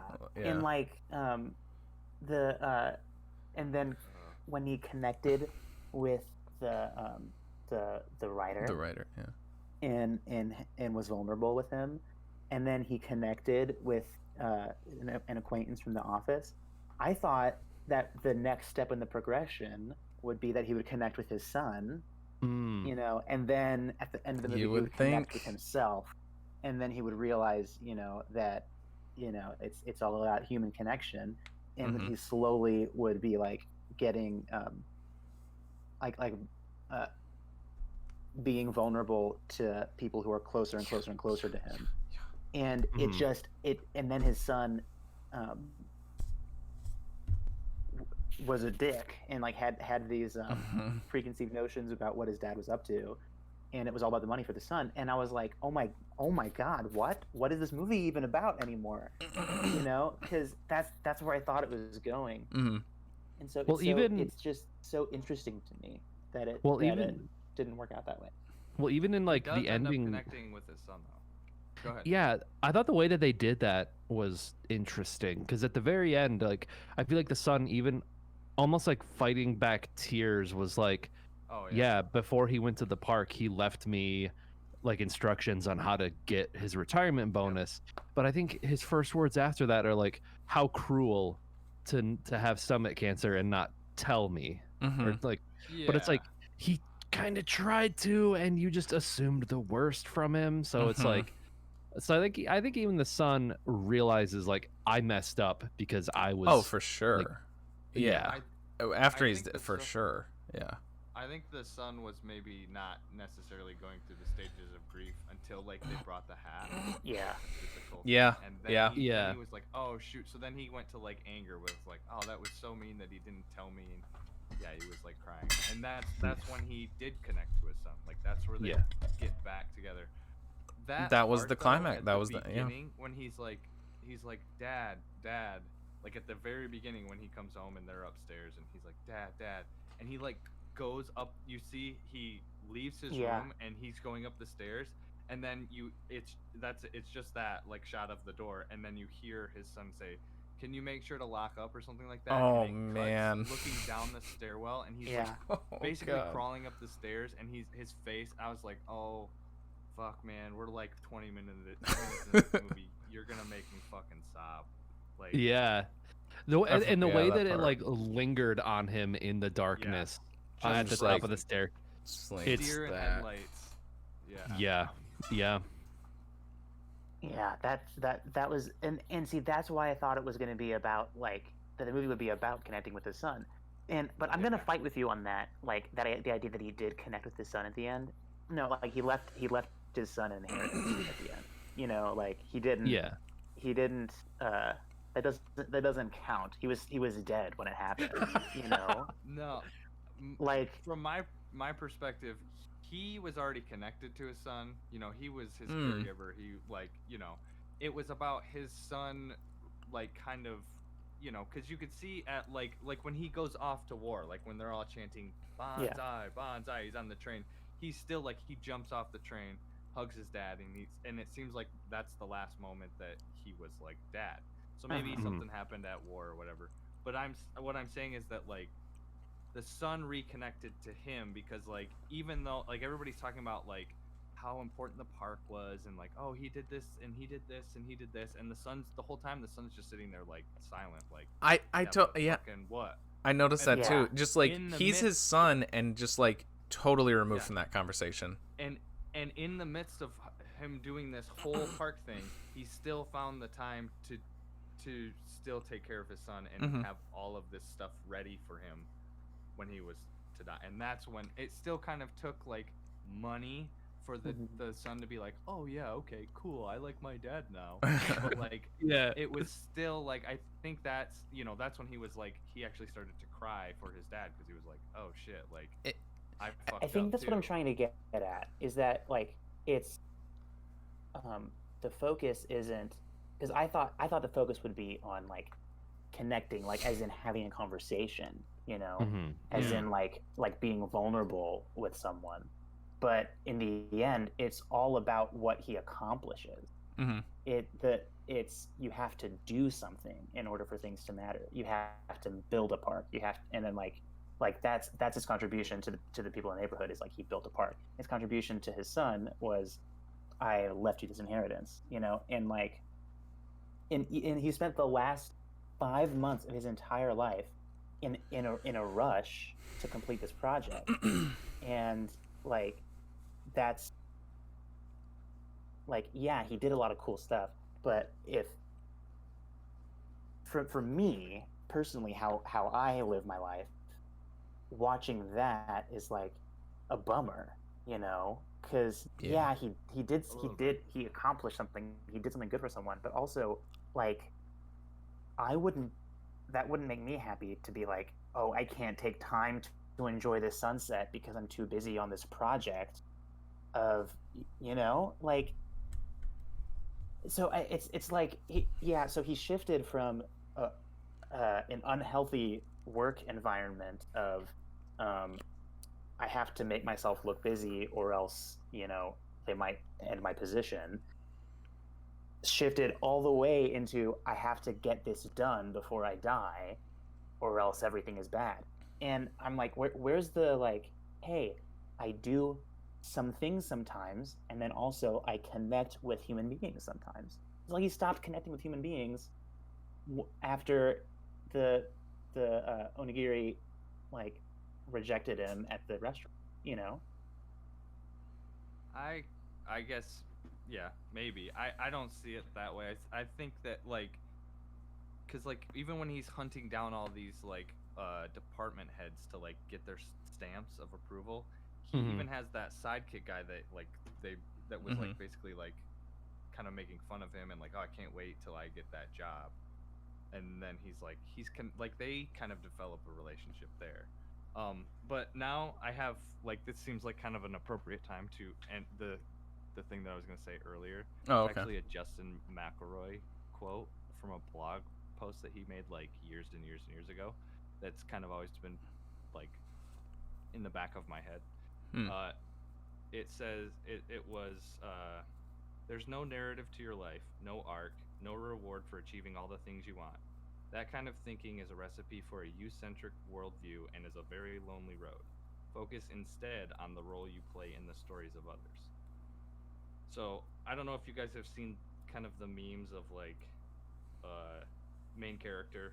He's the main character meme kind of trend or whatever. Well, there's like the whole like main character syndrome that people tend Yes. like. I know Yeah. that. I'm aware of that. Yeah, I don't know if Yeah, I know it's, like. I've seen like TikToks of it where like a kid walks in and his mom's like in like this elegant like bedtime robe and she's drinking red wine on a MacBook and it's like, oh, she's definitely main character. She's main character. Oh, okay. No, And, I haven't seen those, but I know it's like the I know. Truman Show syndrome or whatever. It's another. Yeah. Yeah. Mm-hmm. So I guess that's how I see him as far as like Is like that's how not that. Yeah, he's not the most like eloquent person. Like what was the thing that he would always say? He had like this Kurt Vonnegut like repetitive like that is to say or something like that. He would always like lead in his sentences with like Oh shit. mean to say or Yeah, it's something like along. that. Yeah, it's not that bad. Something like that. So I think that like he's not the most like articulate person or confident in his words. So like from it's kind of goes down to like or boils down to even like love languages. Like some people's love languages are not speaking. It's gifts or acts of service or Yeah. time. And I think that maybe he realized like I can't like communicate with my son. I can't talk to him. I can't like become vulnerable with people beyond like the time when he was like singing. Like maybe that's the most vulnerable he got. But like When he's like, drunk this is or just- like inebriated. yeah. So like I guess that's how I see him is he became vulnerable like physically and like with his time he was like sacrificing that. So that's how he tried to connect to people. Yeah, and I think like he was doing what the girl was doing with the toys. That she's like, I feel connected to every kid in Japan. So he's like, oh, I will feel connected by making this park. Yeah. So I don't think Yeah. like, and I would say even from like me personally, I feel this to some extent. Like you don't need to always directly like have someone with you to interact with to feel connected to people. And I think he was I don't know. I just feel like whatever it was, that when he sings that song at the end, he's content. He made Like, it, yeah. Yeah. Whatever it was, he found his like peace. That was like because it's like juxtaposing with like the first time he sang it, and he was just focusing on like life is brief, like literally, like Yeah. I'm gonna die, blah blah blah. And that's why he does like the reprise or whatever, where it's like complete opposite, and he's like, now I'm happy to sing this song. I'm happy to like take in Life these is brief, brief, and so make the best of it what you can. and I did. And I think he's singing it as like, I did it. I did. Yeah. Even if it was just these last few months, I accomplished, or I won. I don't know. Yeah. Yeah. Maybe it's my own like laziness that's keeping me from like really appreciating this, because like I don't enjoy, that a movie's message is you need to do stuff, because I don't like doing stuff. I like fucking around and talking about movies and playing video games, and like where I shine in terms of like connecting with people is like in the like shooting the shit and talking and like being vulnerable in that way, kind of like that's my meaning of life, Yeah. Sure. I like the whole idea of like needing to produce something is just kind of gross to me. Your I version is just producing. You're just producing something else, really. Yeah. I mean, you could think of it in a different way. You're thinking of, like in your version of the movie, you would go talk to the son and you would fix that, and then you would Yeah. go fix all these other things. You're still producing something. You're still producing. Yeah, saving I a think- relationship. And It's just not. It's not physical necessarily. But Sure. yeah. and this is what I was getting to with the whole like the criticism of like the bureaucracy is that like it like I wouldn't even look at it as like he's doing work, because his work is doing nothing. It's Yeah. sitting in an office all day Yeah, doing nothing. So he's like, I want to fucking actually do something. So Yeah. like even if it is like doing his job, quote unquote, his actual job is sitting at a desk doing nothing. So it's almost like by doing what his job is supposed to be doing, he's rebelling. Mhm. That's the rebellion. And I think that's kind of why he finds that to be so fulfilling. And like you mentioned, like he does, he misses like a sunset because he's putting and I agree with, like, to me personally, I would much rather, if I were in his situation, I'm in the same shoes as you. I would want to spend that time hanging out with people I love or going places, seeing things. Yeah. But I also understand that I am not every man. Like, I think that he's just a different person, a different time, in a different frame of mind than me. So Travis I is think muted, that but we're... I think Go that ahead, his Yeah. I just his sunset is making this park for the kids. Yeah. That's the way Travis, that I did you read make it. a "I'm every woman" joke when you were muted? Okay, I thought of that we're- too. I We're on the same page. I thought of that too. See, I'm kind of not the opposite. I don't think these aren't like opposite viewpoints. I don't think they're No. like linked together. They're just different paths to the same end. Mhm. Because I would absolutely want to do if I had 6 months to live, and I knew that within those 6 months I could improve like people that I care about their lives, and I could or people in my neighborhood, even just like Yeah, fuck anybody's that. other. I don't give a shit about my town. Basically, if I could pay it forward, and I knew like that would be very. I would. You muted again. I don't know what's going. Did it? That's so weird.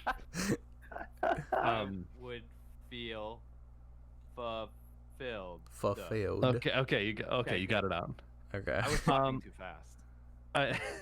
I think so. Here's I have not seen Seven Samurai, but I have seen A Bug's Life, Okay. and I like where this which is I know going. is like a sort of Okay. like loose interpretation of, and I think. Mhm. I again, I haven't seen a lot of Kurosawa's other films, but based on this one and what I know about A Bug's Life, Travis muted again. That's so weird. I don't know why that keeps happening. I Can you think guys hear that? Whoa. Muting and unmuting. I can hear him now, but it still says that he's muted. it still says that Yeah, you're that's muted, but I can hear you talking. It's my fucking keyboard. I think it's like That's so jacked weird. up. It I still think has the there's, like, a symbol hotkey like you're for mute. muted. Yeah. That's That's weird. I'm just gonna like unplug my. Well, no, I'll just do the old. We trick. can Go ahead. hear you I just have to now. slam on my keyboard a little bit. Okay. Okay.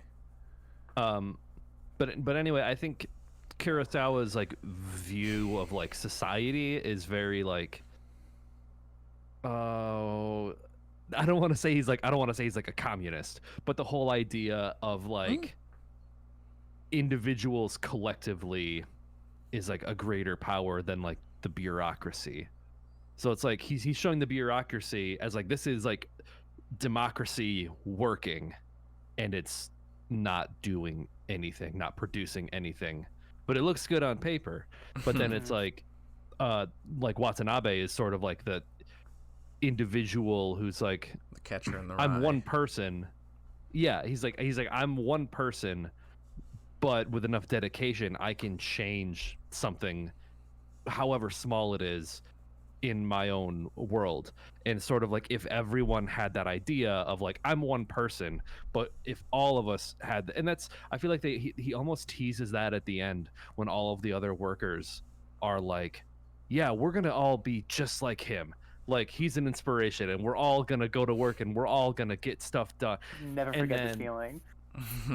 And Yeah. then Never. but then Kurosawa injects that reality into the ending sequence when it shows them all at work, and they're just back to business as usual. Mm-hmm. And it's like, I guess, Wait.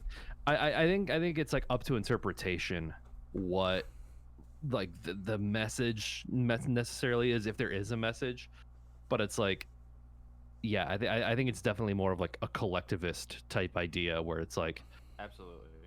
everybody should be have this like individual desire to like not even like change the world, but just if No. everyone sort of had that desire to like change something small, it'll be big. Yeah. And like the sort of like ripple effect of like, again, he just made a park, but it was like super important to these people in the neighborhood. So like a very like, you know, collectivist type thing. I rambled, but that's But Yeah. no, you didn't ramble any more than any of us have already done. Yeah. I think that like his ripple effect is like he impacted those ladies and their families and all those kids that play, but the kids don't know who built the park. They don't really care. After 10 years, nobody's gonna know. They've already kind of forgotten him. Even like at the like dedication ceremony, the deputy mayor took all of the credit. right. Like, but he was there too. But like he didn't stand up. He wasn't like he didn't care. It was all about what he did. He wasn't Yeah, trying to get like. He could have been like, "Hey, that was my park. I did that," Yeah. you know. But he Yeah, didn't. That's not what it was about. It wasn't Mhm. about that for him. And then I also think that guy is the guy that, like, even in the smallest way, even if that guy just still keeps going back and grinds at that, you know, whatever, his department, I think at some point in his life he will, like, he's gonna constantly have that as a reminder of like his life and what he did, and at some point he's also going to kind of pay it forward with Haley Joel Osment. Is he in that? I think he's in that. Yeah. He was, yeah. So that guy that stood up was Kevin Spacey. Yeah. Oh God. I do want to say that like besides like there's a couple of parts, like I don't know if it's like a cultural or a time thing, but like Mhm. there's a couple of like acting things that are really like kind of weird and bizarre, like I don't know, but like sometimes with him he's like always doing this like like puppy Yeah. dog thing, but beyond that, besides that, like I thought his acting in this was like incredible. Like Mhm. his like when he's singing and crying, like that's so good, and the fact that he did this little like hunched over. I noticed thing, that like, too. Yeah. It's a His very, posture's like, terrible. Cause Yeah. cause Seven Samurai came out after this, and he's like Yes. really like he's can't he's hear the. You can't? Okay. Can you guys? Oh, okay. Now I can. And Takashi Shimura, the guy that plays Watanabe, he plays Kanbei, the leader of the samurai in Seven Samurai, and Oh. he's like, you know, he's way more like active and running around. I Mhm. think I read he was 47 when he did this one. I think, if I remember correctly. So yeah, I totally noticed that the hunched over, like the physicality of the performance was really cool. Just like how like researched and like, or maybe not researched, but like thought out it was. Mhm. This whole like thing, like I don't know. I thought it was impressive for like the time. I don't know. Mhm. Well, even like in his character, that's almost like the fact that like the main character is like a very average hunched over dude. I feel like also plays on the theme of just like an unremarkable person doing an unremarkable thing, but if the theme of like a bunch of unremarkable people doing unremarkable, not necessarily unremarkable, but like the protagonist is an everyman. Like he's some like late middle-aged bureaucratic guy who's hunched over and like doesn't really have much. Like Mhm. that, I feel like that posture, the way that he acts, Mhm. like lends to that idea of just like an average guy. Yeah. My cat is crying to get in. Hold on. Maybe you could even argue less than average because he's like like his son doesn't like him. Yeah. He's forgettable up until. I like, definitely think the he's last supposed to 6 be months. like. He's yeah. a mummy. He's. Yeah. Mummy. Yeah. He's supposed to be like really very I can't think of the word I'm thinking of. Kind of like insignificant, I guess. Yeah. I think Yeah. he's. Yeah. And then when he gets to cancer, he's like, "It will be significant." Shit. That's what. Oh, did I? I feel like. Did you say to put that in the cup? Because if I haven't, I should put that in there. I think I did. Kung but, Pao. like, yeah. That one might be hard to find. Yeah, maybe. Yeah, that's true. It's fucking that. I don't know what side you would put that in though. I know. I don't either. It's so fucking good. It is good. Good fucking movie. I think I would put it in the good. I don't even Yeah, know. it's gotta be in I don't even know. It probably did get like really bad critical reviews, I would assume. But Yeah, I it's like think a it is. cult movie now, so Just I like, would put just that like in the Freddy good. got fingered. Yeah. See, we're still waiting on that sequel. I'm just gonna kind of like I don't really, it's sort of like a little side note.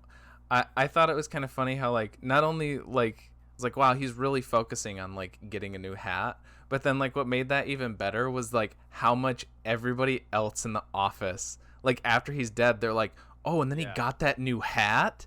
Do you guys remember he's like he Different became so bold he Different got a new time. hat like Yeah. Rakish. I think they describe it as the rakish new hat. yeah yeah I thought that was so great. Completely different time. Yeah. It's got a 13% on. Rotten Damn. Oh God, that's low. That's Yeah. too low. But as of on July 23rd, 2015, Steve Odekirk announced the sequel is in the works. Which it is. Kung Pao Enter the Fist. Kung Pao. Well, he announced the sequel at the end of the first movie. Cuz So true. Okay, do you guys have anything else? I'm trying to think of if there's I have a anything I lot more, missed. but it's 9 o'clock already, so. I mean, is anything like big that you wanted to mention? For me, I just like the another great Kurosawa. I love his direction. I love the way he makes the frames look. I think the emotionality hit for me when it was supposed to. There was a lot of like impactful moments. That's kind of my little wrap up. But yeah, if you had like any major Just points. kind of to the set design is at least with the like office I thought was like it almost was like Tim Burton-esque for Yeah. some reason. Like all the Because there was books, like, so stacked together, just, like, much. very like kind of like chaotic but Mhm. organized. Yeah. Like, I don't know. I Well, thought yeah, that especially like was- when the dude like kind of sinks below the books at the end. They're like Yeah. yeah. cartoonishly stacked up really high. Mm-hmm. And I- there's yeah. one shot where there's like a stack of books, a stack of books, a stack of books, and then Yeah. they're, like hit the two faces come up and yeah, they're Mhm. talking and yeah. That and then there was some cool stuff they did with sound. Like there's like right after he gets cancer, which his doctor is like doesn't tell him, which I guess is like an acceptable thing to do in the 50s. I know. I was talking to Clea like- about that. Like, what the fuck? That's yeah, fucked you up. get your ass. That must sued be- off. That must be No. like a Western thing. Because even in that movie, that Maybe. more recent movie, The Farewell, that's the whole conceit of that movie, is that the grandma gets cancer and nobody tells her. Everybody else in her family knows. The doctors tell, Yeah. like, her daughter or something like that. And then the daughter decides to keep it a secret from the grandma. So throughout the whole movie, like, the grandma never knows. So Yeah. maybe that's just a thing they do. Oh. I don't know. So that was something that I read in the Criterion insert for this, like in one of the essays. I guess there's people that maybe Japanese in like Japan that consider Kurosawa an American filmmaker, like I guess like the maybe like the influence in his films, but they were talking about like the sort of like suffer in silence is like that's a cultural thing in Japan, And I think this might be like kind of a play, like the distance between like him and his son, and like him and like his coworkers, and like relationships, like that's sort of like almost like a twist on that idea of like suffering in silence, where instead of just like, okay, well, I have stomach cancer, I guess I'll just go not make myself a burden, not say anything to anybody, and just live out the rest of my days in this unremarkable way. It's like subverting that whole idea. And I think it's like a cultural thing. So like that might be when you're talking about like the farewell, or like they don't tell her about it, like they just don't want to like deal with those types of feelings. That, at least in the farewell, that is what it is. Because the whole like plot of that movie is that like they want to have like all the family there to like say goodbye, but they don't want the grandma to be suspicious, so they have like her grandson get married to his girlfriend so that they can say that everybody's coming there for a wedding. Oh my god. Yeah, I need to see that. I mean, it's like it's a dramedy. It's not like dark, but it's like it's really like kind of messed up in a way. And then they start digging this huge hole, and they're like, "No, it's okay. We're building a swimming pool." What's that box A swimming for? pool Oh, built for one. it's a flower bed. Shit. It's a flower bed. Yeah. Don't worry. What are these? What's this new cereal you're giving me? Why are they red and they taste like chalk, like poison chalk? Poison Oh. chalk. Why do they say sleeping pills on the side? Oh my god. You kids and your crazy. Why are you handing me these contracts for a new park in town? Why Why are you do I have bringing to this sign gun these? Yeah. I did think that part was funny too. The guy, he's like, "Oh, here, you can have these sleeping pills. I'm not gonna use them." He was like, "Oh, thanks. I'll buy you a drink and I'll do this. Let me pay you back." Because I wouldn't have been able to sleep without these sleeping pills. And then he's like, "Oh no, it's cool. I'm dying of cancer, bro." And he's like, "Okay, so instead of sleep, let's go on an all-night bend." Yeah. Just completely. Well, maybe he just didn't- fuck these sleeping pills. Maybe didn't mean that night, but yeah. I'll just wake Yeah. up. I'll just get the rest of my sleeping pills tomorrow. It's cool, dude. Oh, Yeah. I do remember something I wanted to bring up was that, like, especially when we were talking about, like, the time jump after he's dead, and, like, it was when we were talking about, like, his son, and, like, that sort of, like, incomplete sort of, like, is that connection? Did he connect to his son? Did he not? Whatever. That moment specifically reminded me a lot of 6 Feet Under, which is one of my favorite TV shows. That show, well, it's about a family who runs a funeral home, so it's literally every single episode begins with a person dying, and then that's the person that they are like preparing the funeral service for throughout the episode. It's not always like the main focus point of the episode, but that's kind of just like the recurring bit for everything. And the show opens, a slight spoiler, but this is literally like the setup for the show, with the patriarch of the family dying, and his funeral is the pilot episode.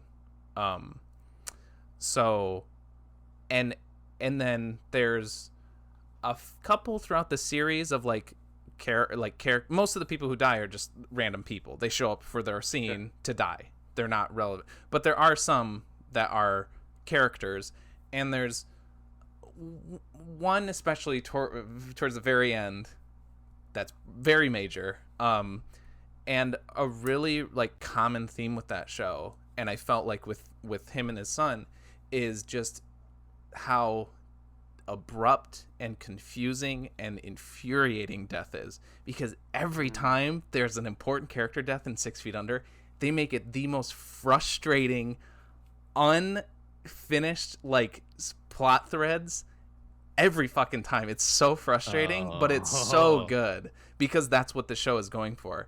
It's like there's these moments where it's like, oh, these people just had like a big fight, they're gonna make up, it's fine, they're gonna resolve their things, and then nope, that person's dead. And that line is just because you know what, Man. that happens sometimes. And It's real. and yeah, exactly, that's why 6 Feet Under is so good, because it feels so real, and that's why I don't know if I'll ever watch it again, It's one of my favorite shows, but I've only seen it through once because it is a very hard watch.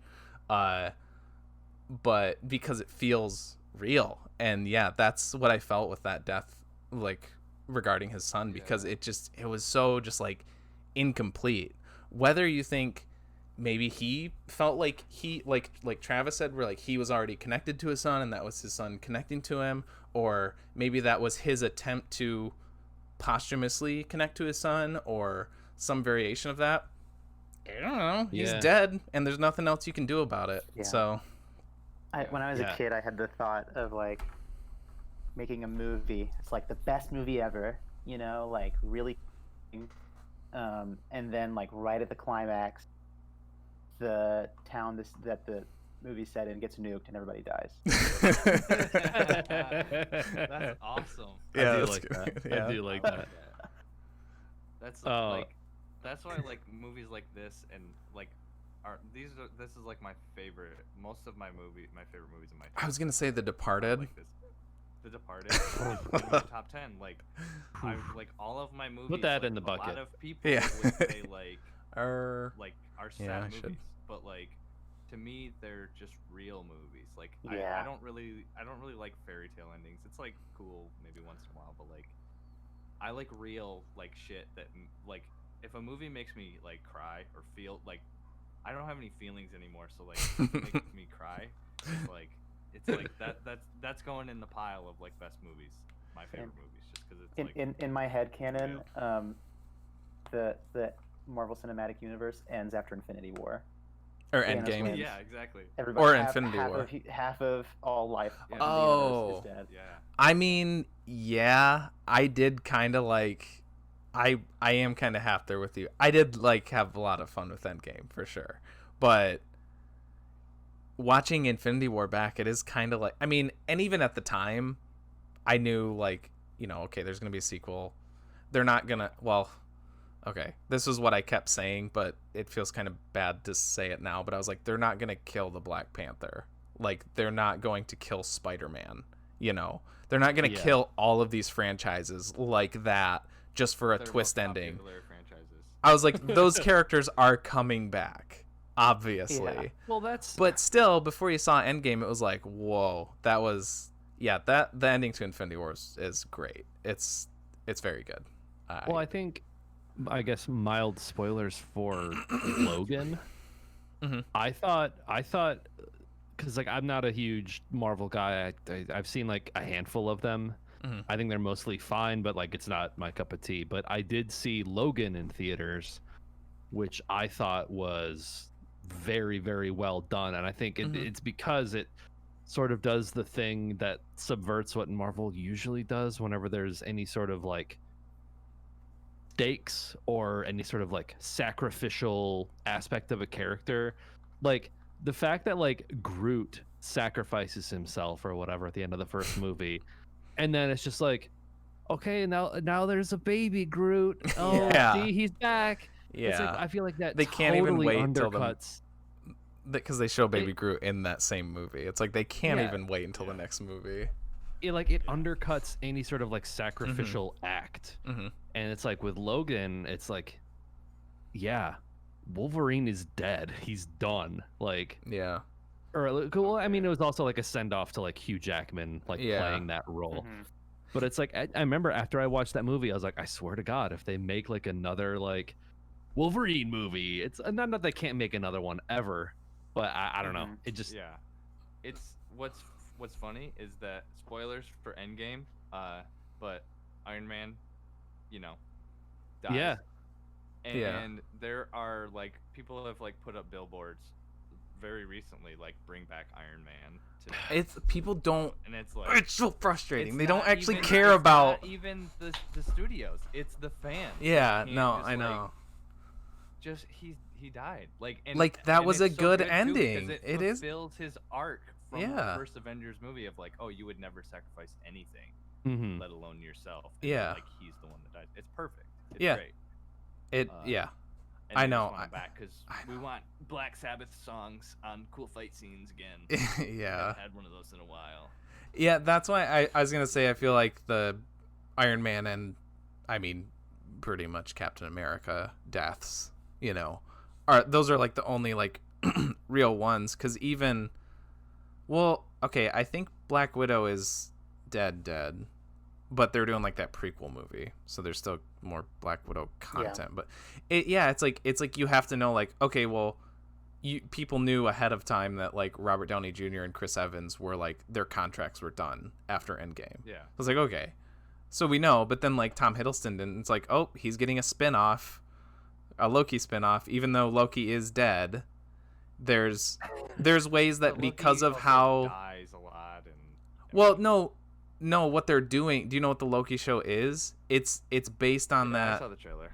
It's not the Loki that we know. Even that Loki is dead. He's dead. But there's like an alternate timeline one, and that's what the show's focusing on, because that's all people care about. Even though it's not the same fucking character that people have like known over the years, but because it's Tom Hiddleston doing the Loki character, that's all people care about. And you know what? Yeah. I'm gonna watch the show, but it's still not the same. It's still not the same. And I watched the trailer and I was just like, man, this looks bad. This does not look entertaining. Well, I to me guess at all. to like even like circle all the way back to the very beginning, like Parasite making a mini series based on. It's like sometimes things can exist and there's a beginning and there's an end, and like that's. I think of like Stranger Things. I think the first season of Stranger Things is damn near perfect. I mean, it's great. The homage, it plays with the homage from the 80s, but it has like the new sci-fi vibe, but it's like a Stephen King type of deal, and it has. I mean, it might not be the most satisfying ending, but it's like an uplifting-ish, like open-ended, like, hey, you know. And then I watched the seasons 2 and 3 over the fall, and it's kind of like they go down each time, like and I was like, some decent parts, but yeah, overall there's some good moments, not but it's close to one. And I it's like when just Sean Astin this- dies. You told your story. Yeah, it's like, do you really need 2 more seasons to like expand out the lore of like a pretty well done story? Mm-hmm. I mean, obviously, you know, Netflix it made them a shitload of money, so like they're gonna be like, it's season 4, let's do it. The thing that really you like thought shows- we defeated in the last season, it's back again. Yeah. I really like shows like American Horror Story, where they tell a new story. Anthology Every series. season. Yeah. That's it. I like anthology series, because then it's like, we can end the story and let it speak for itself, you know. Yeah. Mhm. And then you can get the same cast again next year, because you like them, but they're telling a new story. Yeah. Yeah. That's- Shows that can do that well, I think. Like, I think Fargo is another show that I've only seen Oh, the that's first a good point. I've only seen the first episode, but I know Fargo, like season 2 and like 3 take place same town, different like decade. Not True I think Detective 3 is a as well, different, also. but yeah, the different. Season 2 is 1970s. Season 3 is only like a couple years before season 1. It's very weird, but that's a good point. I was trying to think of any anthology series that like hold up after the first, because to me, like, the only great American, and again, I've watched every season of American Horror Story. It's good, like, campy trash TV for me, but the only like great season for me is number 1. True Detective season 1 is awesome. I've only seen 1 and 2. I haven't seen the third one. I've heard it's better. 3 is pretty good. Yeah. Yeah. But 2's not good. Yeah. But Fargo, very good. I fucking love Fargo. And I don't even really like the movie that much. But I was gonna say that makes me a total hypocrite, because I was talking about like, do we really need to expand the universe? That's of true. A really well Hey, maybe- crafted story? yeah. And then I think I don't know. I love Coen Brothers. I thought Fargo is fantastic. I like love that Fargo. movie. But It's sometimes you one can I haven't seen in a while. Maybe watching it again, I would like it more. But oh man, the like, part of the reason I love the show so much is the villains.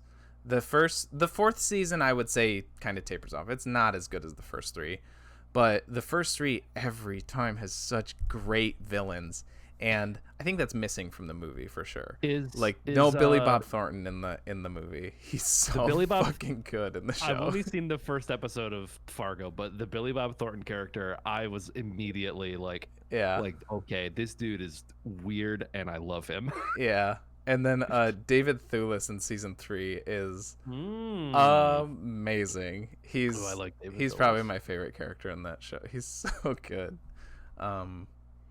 But what was I going to say? Oh, I was going to say sort of along that line, but a little different. I was going to say, or do like what Shane Black does, another writer, director that I really like. He has some of my favorite movies, like The Nice Guys. Oh, throw The Nice Guys in the cup, too. He does. I think I did do that one. Yes. Okay. He kind of like, he doesn't do like, spin-offs or miniseries of The Nice Guys. Although the way that The Nice Guys ends, I'm like, oh man, that could setting up for a TV show or something like that. And like, God, I would eat that up. But what he does is he kind of makes similar styles of movies. Or like another director I really like, and I thought of this because I was thinking if In Bruges, one of my favorite movies, that's probably in my top 10, if that ever got a sequel or a spin-off series, it'd fucking ruin it. But I love that. I absolutely love that movie. But what that guy does, Martin McDonagh, he kind of just makes other movies that are like that. Like, that aren't as good, but it helps it so like it doesn't hurt In Bruges at all to me. Whereas, making Avengers Endgame kind of hurts the ending of Avengers Infinity War. And obviously the Marvel movies aren't going to be these one-off indie projects like In Bruges or or The Nice Guys. But I like that he just kind of makes, so I can kind of get more of In Bruges without it being a sequel or spinoff. It's the same material from the same guy. So he did like 3 Billboards and 7 Psychopaths is this other one. Shane Black also did Lethal Weapon, also has the same vibe of those. Kiss Kiss Bang Bang is another awesome movie. That's a good movie. They all have the same kind of vibe, but they're different properties, and so they can exist on their own while being sort of the same without being too derivative, I guess. As long as it's like a strong writer like those guys, in my opinion. This feels like this would have been a good starter topic. Like it would have. Yeah. I feel like the thing with like the Beatles a couple weeks ago too. Yeah. Yeah. We just we were talking about Ikiru like pretty in depth, and then all of a sudden we took a sharp right turn and we were talking about this. Yeah. I was like, oh shit, that's right. We already talked about the movie. Like we haven't even done the like scores or anything yet. Yeah, let's do final takes ratings and then figure out what piece of hot trash we got. Hell yeah. That's our That's the name of the podcast. I'll grab the final takes. I'll grab the cup if somebody wants to do theirs first. I'll go. I'm still deciding. Okay. I liked it a lot. I'm gonna go 7. I think I would have loved it. I would have given it an 8. But I just, oh my god. That's what I have him. No, you won't. I have him sitting on the Chewbacca.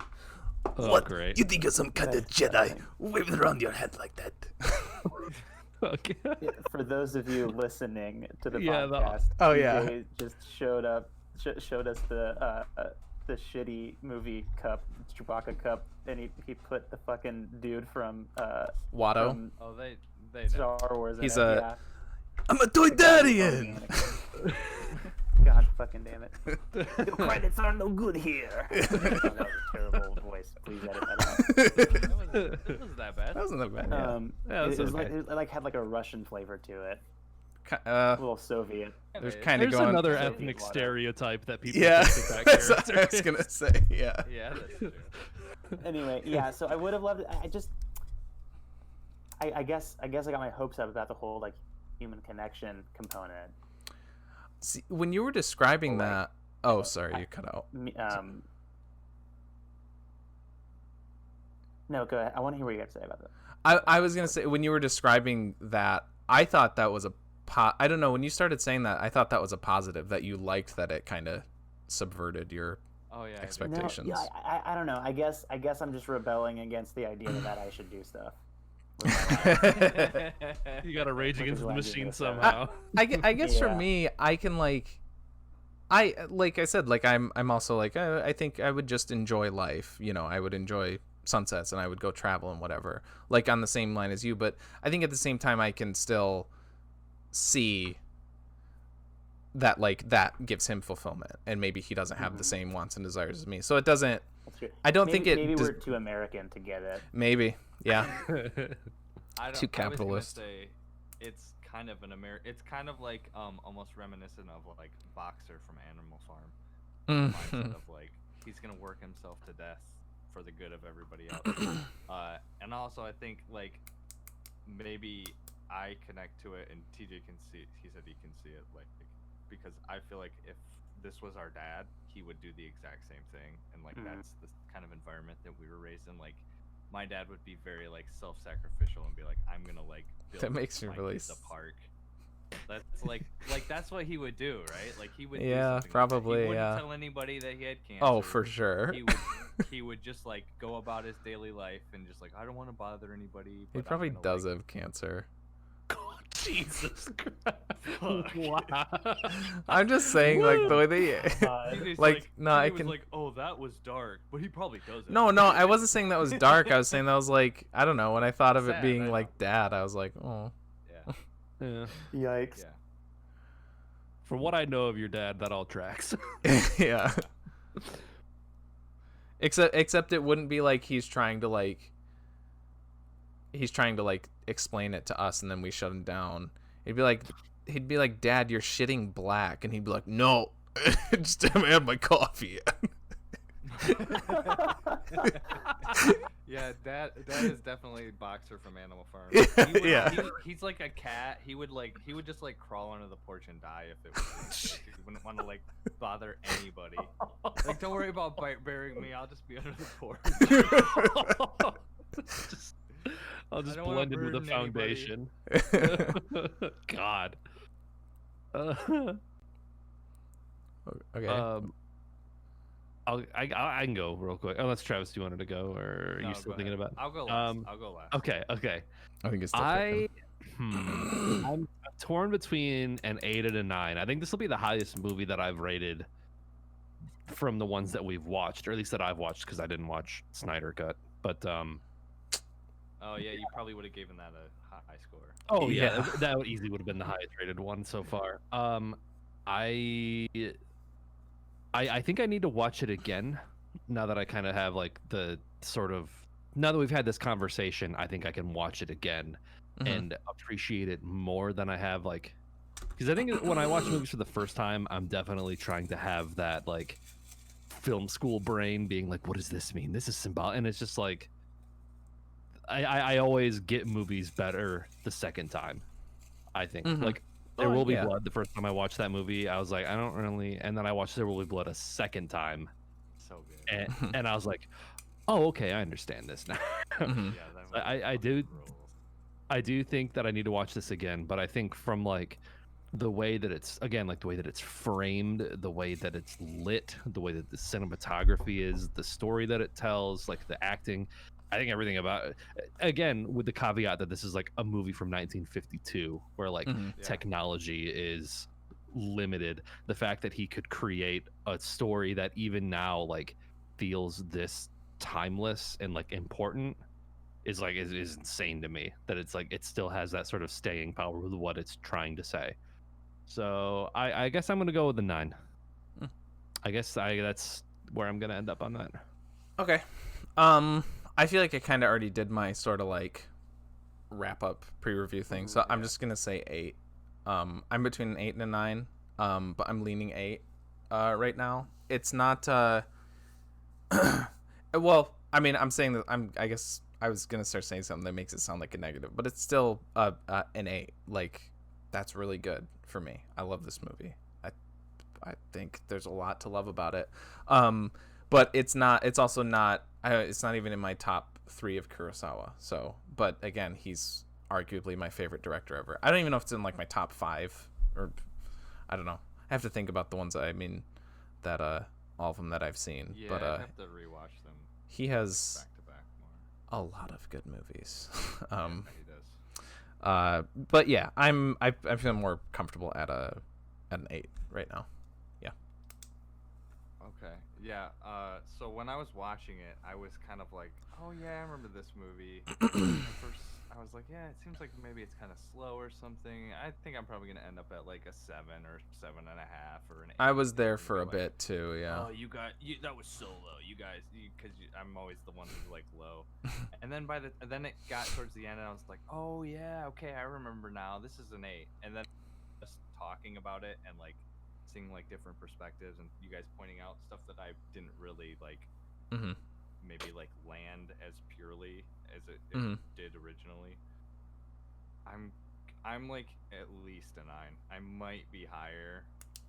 Ooh. Yeah, this I'll movie's voice fucking 10. good. I love all the bad shit. I love bad shit. I love shit that makes you hurt and just like uncomfortable. Like I said, like the fact that he doesn't just like go to his son and be like, "Hey, remember when I wiped your ass and like gave you all this?" And, you know, It's so much hugged more you when you impactful were that going it up- doesn't, that it's not easy. Yeah. Yeah, it makes you go. Fuck! I don't want that to happen to me. I am gonna go talk to my son and make him like. Yeah, show see Dad my this black movie. shit.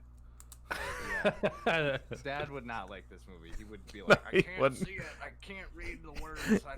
My contacts are out. But, yeah. I like. Yeah, it just kind of makes you, like motivates you to like, not only to I don't know many different things. Just to. You know how you interact with other people and how you view certain things, certain things that happen to you. It's kind of like how you receive it. It's like really, you know, a bad thing can happen, but depends on how you take it in and what you do with it that makes it a good or a bad thing. Basically, Yeah, you can turn something bad into a good and something good into a bad just by your attitude. So, which I'm normally in the latter party. I always take good shit and turn it bad. Depressing fucking asshole. I will say I have almost always, at least for the ones that were more generally positive towards, I've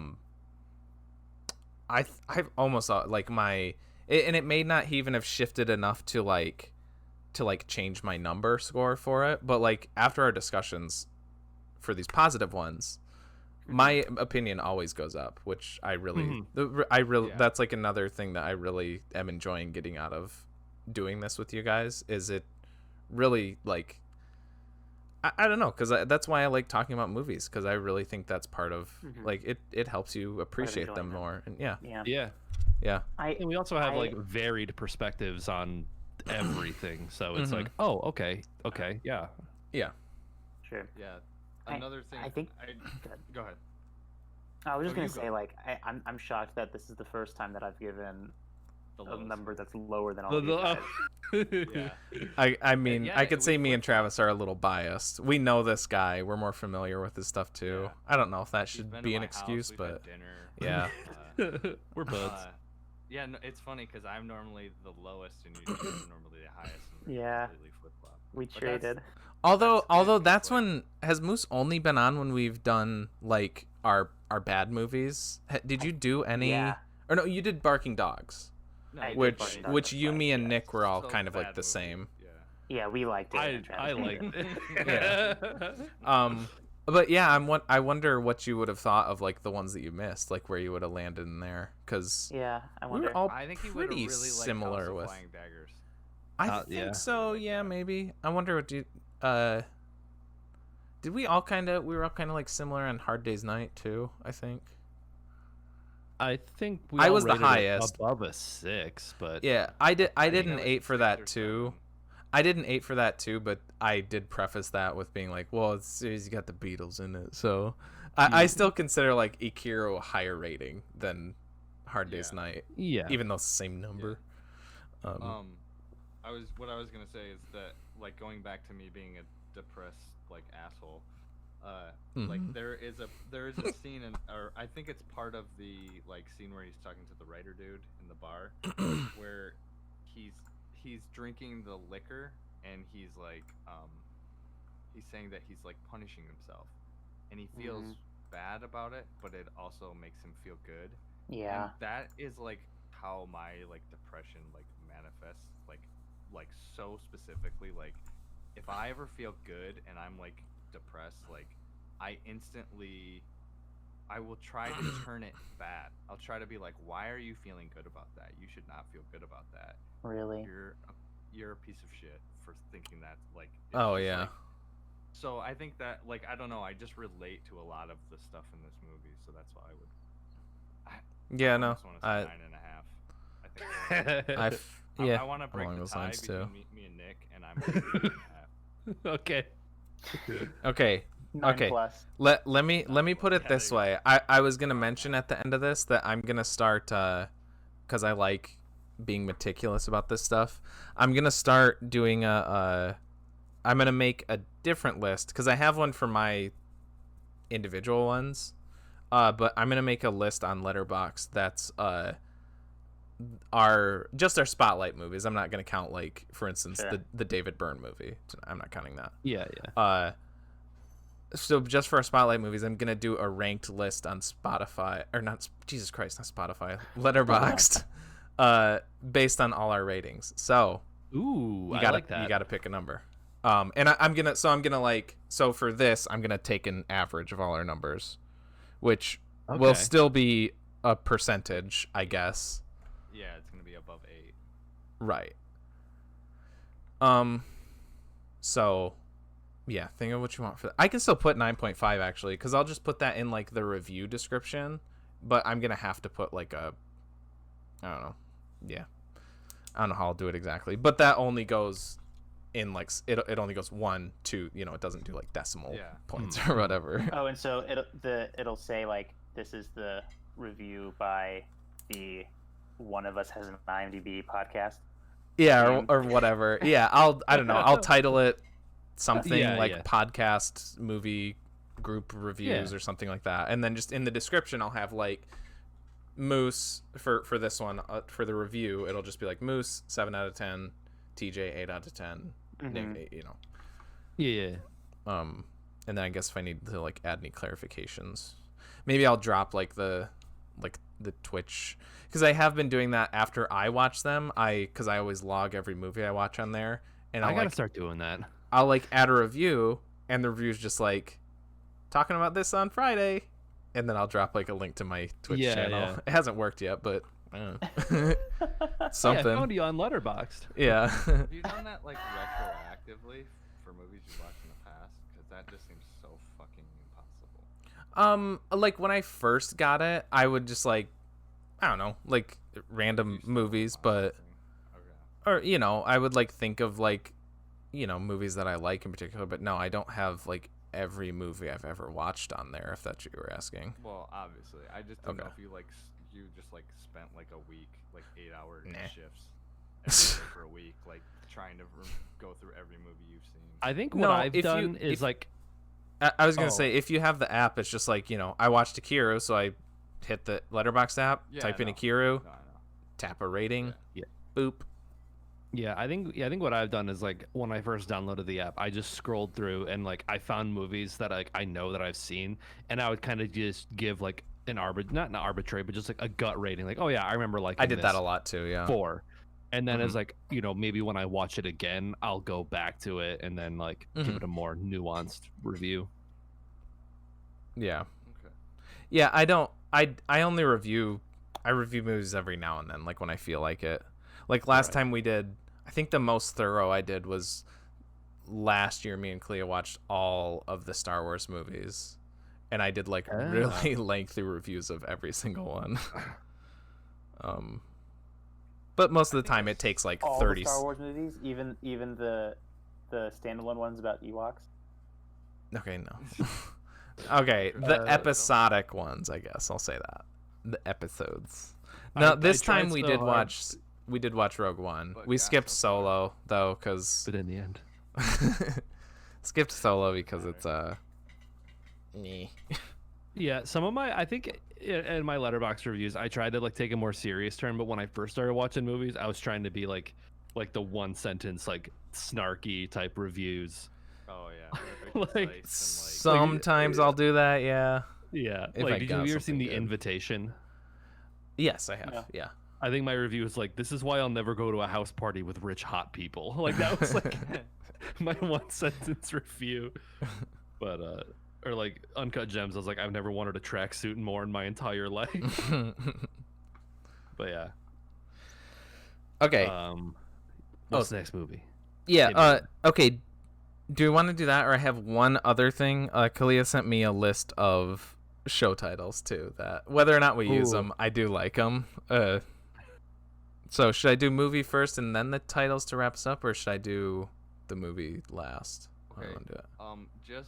Just It's like okay. 10, and they're Okay. Do but them. Do just, the. I'm gonna mute myself real quick and just see if you can hear me because I have my headphones in, but Uh-huh. like I have to pee so fucking. I also bad. have to pee. Let's just take two. Let's just go. I have to pee very Okay. badly. Okay, let's go. Okay. okay. All right. I guess I do too. Okay. Okay. Ready? 3, 2. Oh no, my 1, headphones are go. out. Go. Fuck.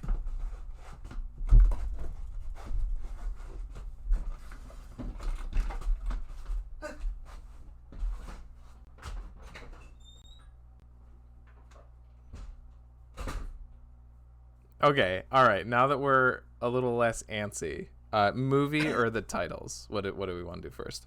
Titles. Titles? Yeah, 2 titles. Yeah. That's okay. That's what I was thinking. Okay. So there's The Dork Knights, Citizen Complain, which I like that one. Ooh, okay. The Big Review Ski. Some like it not. But the Borat version. Well, that's what I was doing, but it's I'm just. thinking like some like it ellipsis, not. Oh, it's yeah, same, yeah. That's good. The Gobfodder, Gobfodder. Stop Worrying and Love the Bomb. Reviews Without a Cause. Raging Ooh. Bull Hockey. The Good, the Bad, and the Ugly. Oh, okay. T2 Friday Night Judgment Day.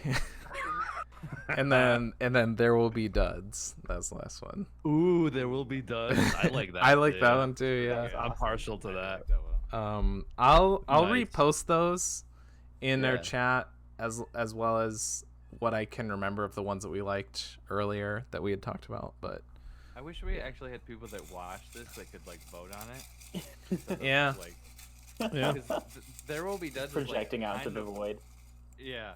We put a vote up and it'll just be like us 4 voting on it, and it'll all be 4 It'll be different split. titles. Yeah. But I do like There Will Be Duds because it kind of goes perfect with like, you know. the fact that we The do the ones bad we ones, watch. that's kind of Yeah. what I was thinking. Yeah. Yeah, it's Yeah. like not only will the movies be duds, but some of our opinions will be duds. Oh. Yeah. Yeah. Okay. It doesn't like abbreviate super great, but To TW WBD, I think it's great. Yeah. to tub Tub girl. TWBD.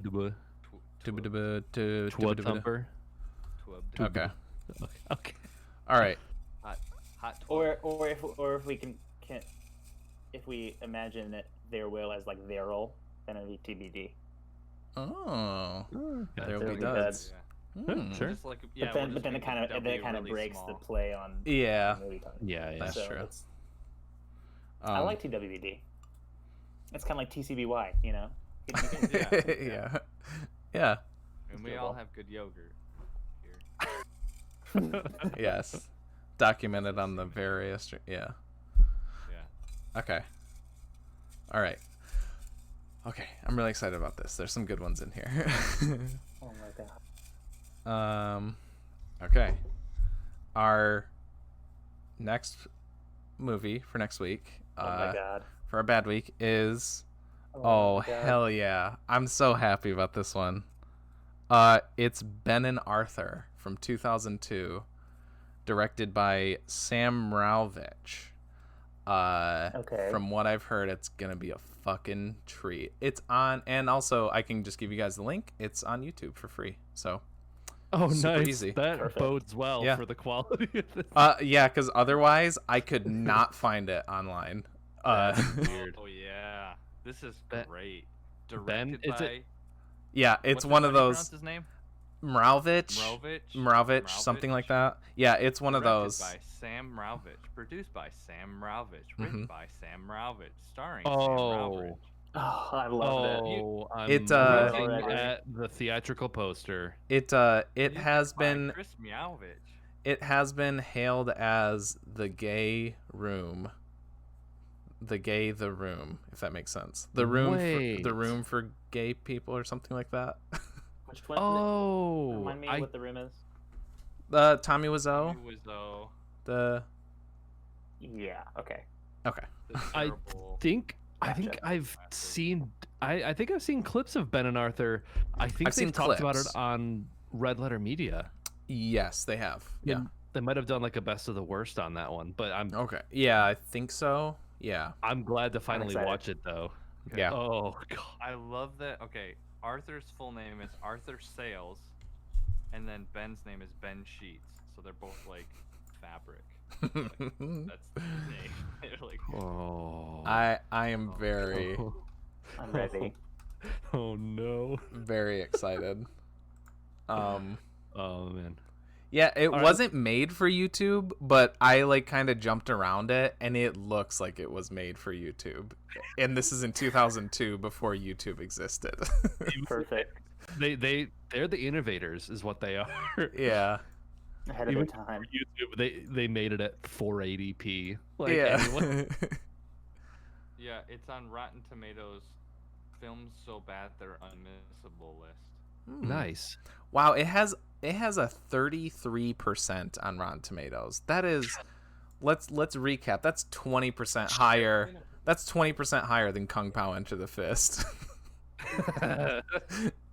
Wait, Kung Pao is actually a good movie. I know. That's what I was saying. It's higher rated on Rotten Tomatoes than Kung An Pao. actual good movie. And I wish Oh, we gotta once we all get like vaccinated, we gotta like fund Moose to come up here and like Yeah.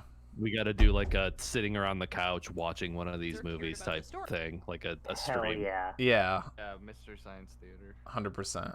Oh yeah, like that. Okay, yeah. Oh, yeah. I wasn't thinking quite like that, but yeah, Start releasing I gotta commentary say- tracks. yeah. Kelly was already. She was like, "Where is he from?" Because she like really enjoyed talking to you about the whatever movie it was. Barking Aw. dogs.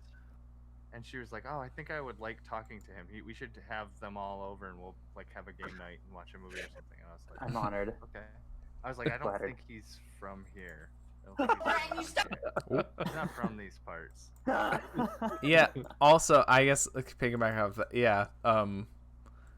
After you had missed the last few weeks, Kalia was telling me that you need to get back on because she really likes watching it too. I'm, And yeah, you're making me she said blush. that we should meet up too once we're able to. So Absolutely. and I was like, hell yeah. She wants somebody else on to like break up our bloviating. Someone has to stop us from talking about our own short Yeah. film. Yeah. Yeah. Yeah. By the way, we need to set up a time so that we can go through all our short films and discuss Yeah. them. Yeah. We need I to. do I think that haven't we seen should Avengers maybe, yet. I keep meaning to. Well, we should have. Go ahead. Sorry. I was gonna say I do want to like, not like in the regular rotation, but I do want to do that at some point. I don't know if we do like a Oh, yeah. straight up like regular review or if we do like a watch along type thing. Because that one I could air. to I watch. could I could show on Twitch because it's all our own music. Well, not copyrighted Some music. of them. Yeah. No, not in Avengers. It's all original. No, I'm saying some of our shorts. Oh, I guess I was saying like for Avengers specifically, it's all original music. It's all our stuff. Unless there's some, I mean, I wouldn't say that like we use like logos that are recognizable in, but not like we don't ever use the Marvel signature. logo. But I don't think you see like the name or anything. Yeah. I mean, technically, all of the costumes, like, there's a lot of stuff. Well, that's what I'm saying. Like the America's Shield. right, Yeah. but it's like something you got from like Walmart. I don't know how that Yeah, works, yeah, but yeah. people, I can't see that it's any worse than They're like used. people playing games on Twitch. You know? Right. Yeah. But yeah, at some point we do need to like do that, and like maybe some of our other shorts to just get it out of our system. So maybe we'll talk about them Yeah. less in the other. Or alternatively, Moose can just watch every video we've ever made, so he's not left out of the conversation, Yeah. and then we can just keep I've going on considered about it. And then they'll just give us free reign to just go on these tangents for Yeah, half an Can't hear hour anybody, just so you know. Oh, weird. and make us go for fucking an It's hour on, man. extra or You're however not long missing it much. is. Yeah, we're like 45 minutes over. Oh, Oh, well. Oh well. Well, 5 of those minutes were a potty break, so That's true. That's true. That's true. you Okay. can edit that down. It's 2 hours 40. Yeah. This is good. Yeah. Okay. Yeah, I'm glad that there's not very many like awkward pauses. Like this will be much easier to edit just because like the flow is pretty good. Yeah. I feel like it has been pretty good. Yeah. Okay. So now Yeah. that's another week of this show, Nailed it. whatever it's gonna be called, something. Teamwork, everyone. You probably Yeah. heard the title We at did it. some point in the night. Yeah. Yeah. We should go like, oh well, we're not all positioned the same on everyone's screen, are we? I was gonna say we could like, yeah, no. So you'd have to go Wait, the there's other too many way. in the left hand. Wait, So I'd have to go this way. yeah, like Okay. We're Wait. all doing it. That's not good. if we go like, and then I could have my hand off camera to Yeah. make There the we go. sound. Oh, we do Something need to like do the that. clap thing eventually. Yeah. Oh, Can we you do. hear us, Travis? That's, Travis, he might be setting up his audio in Streamlabs for so he can hear us. L4D. Oh. Okay. Once. Oh. Whoa.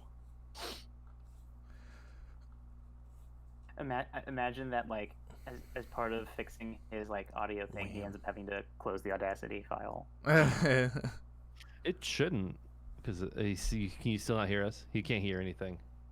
Weird. Oh wait, if maybe we can get him to 3, 2, like 1. we're gonna yeah, okay, yeah, okay, Okay. so Did it work? 3, 2, 1. Perfect. Okay, yeah, that that should work. works. Nailed it. Good teamwork, everyone. Okay, Travis. so yeah, his audio dropped out, but he was also here. Yes. I'm JSpot Jack Cheese on Twitch and other stuff, but I pretty much only maintain my Twitch. And with me is I am Travis. Dr. Funk on who's the Super Twitch. General. Travis. No, we still can't. No. Okay, yeah, you go, Nick. There we go. Oh, there we go. Hey, yeah, we can hear you now, for what it's worth. It's my shitty fucking never buy this keyboard by Red Dragon. It's terrible. It just Bad randomly Dragon? kept typing Red Dragon like from Red Dragon. Bad Dragon. No, I was thinking from Rush Hour 2. Oh, Oh. okay. I was Name of the thinking- casino.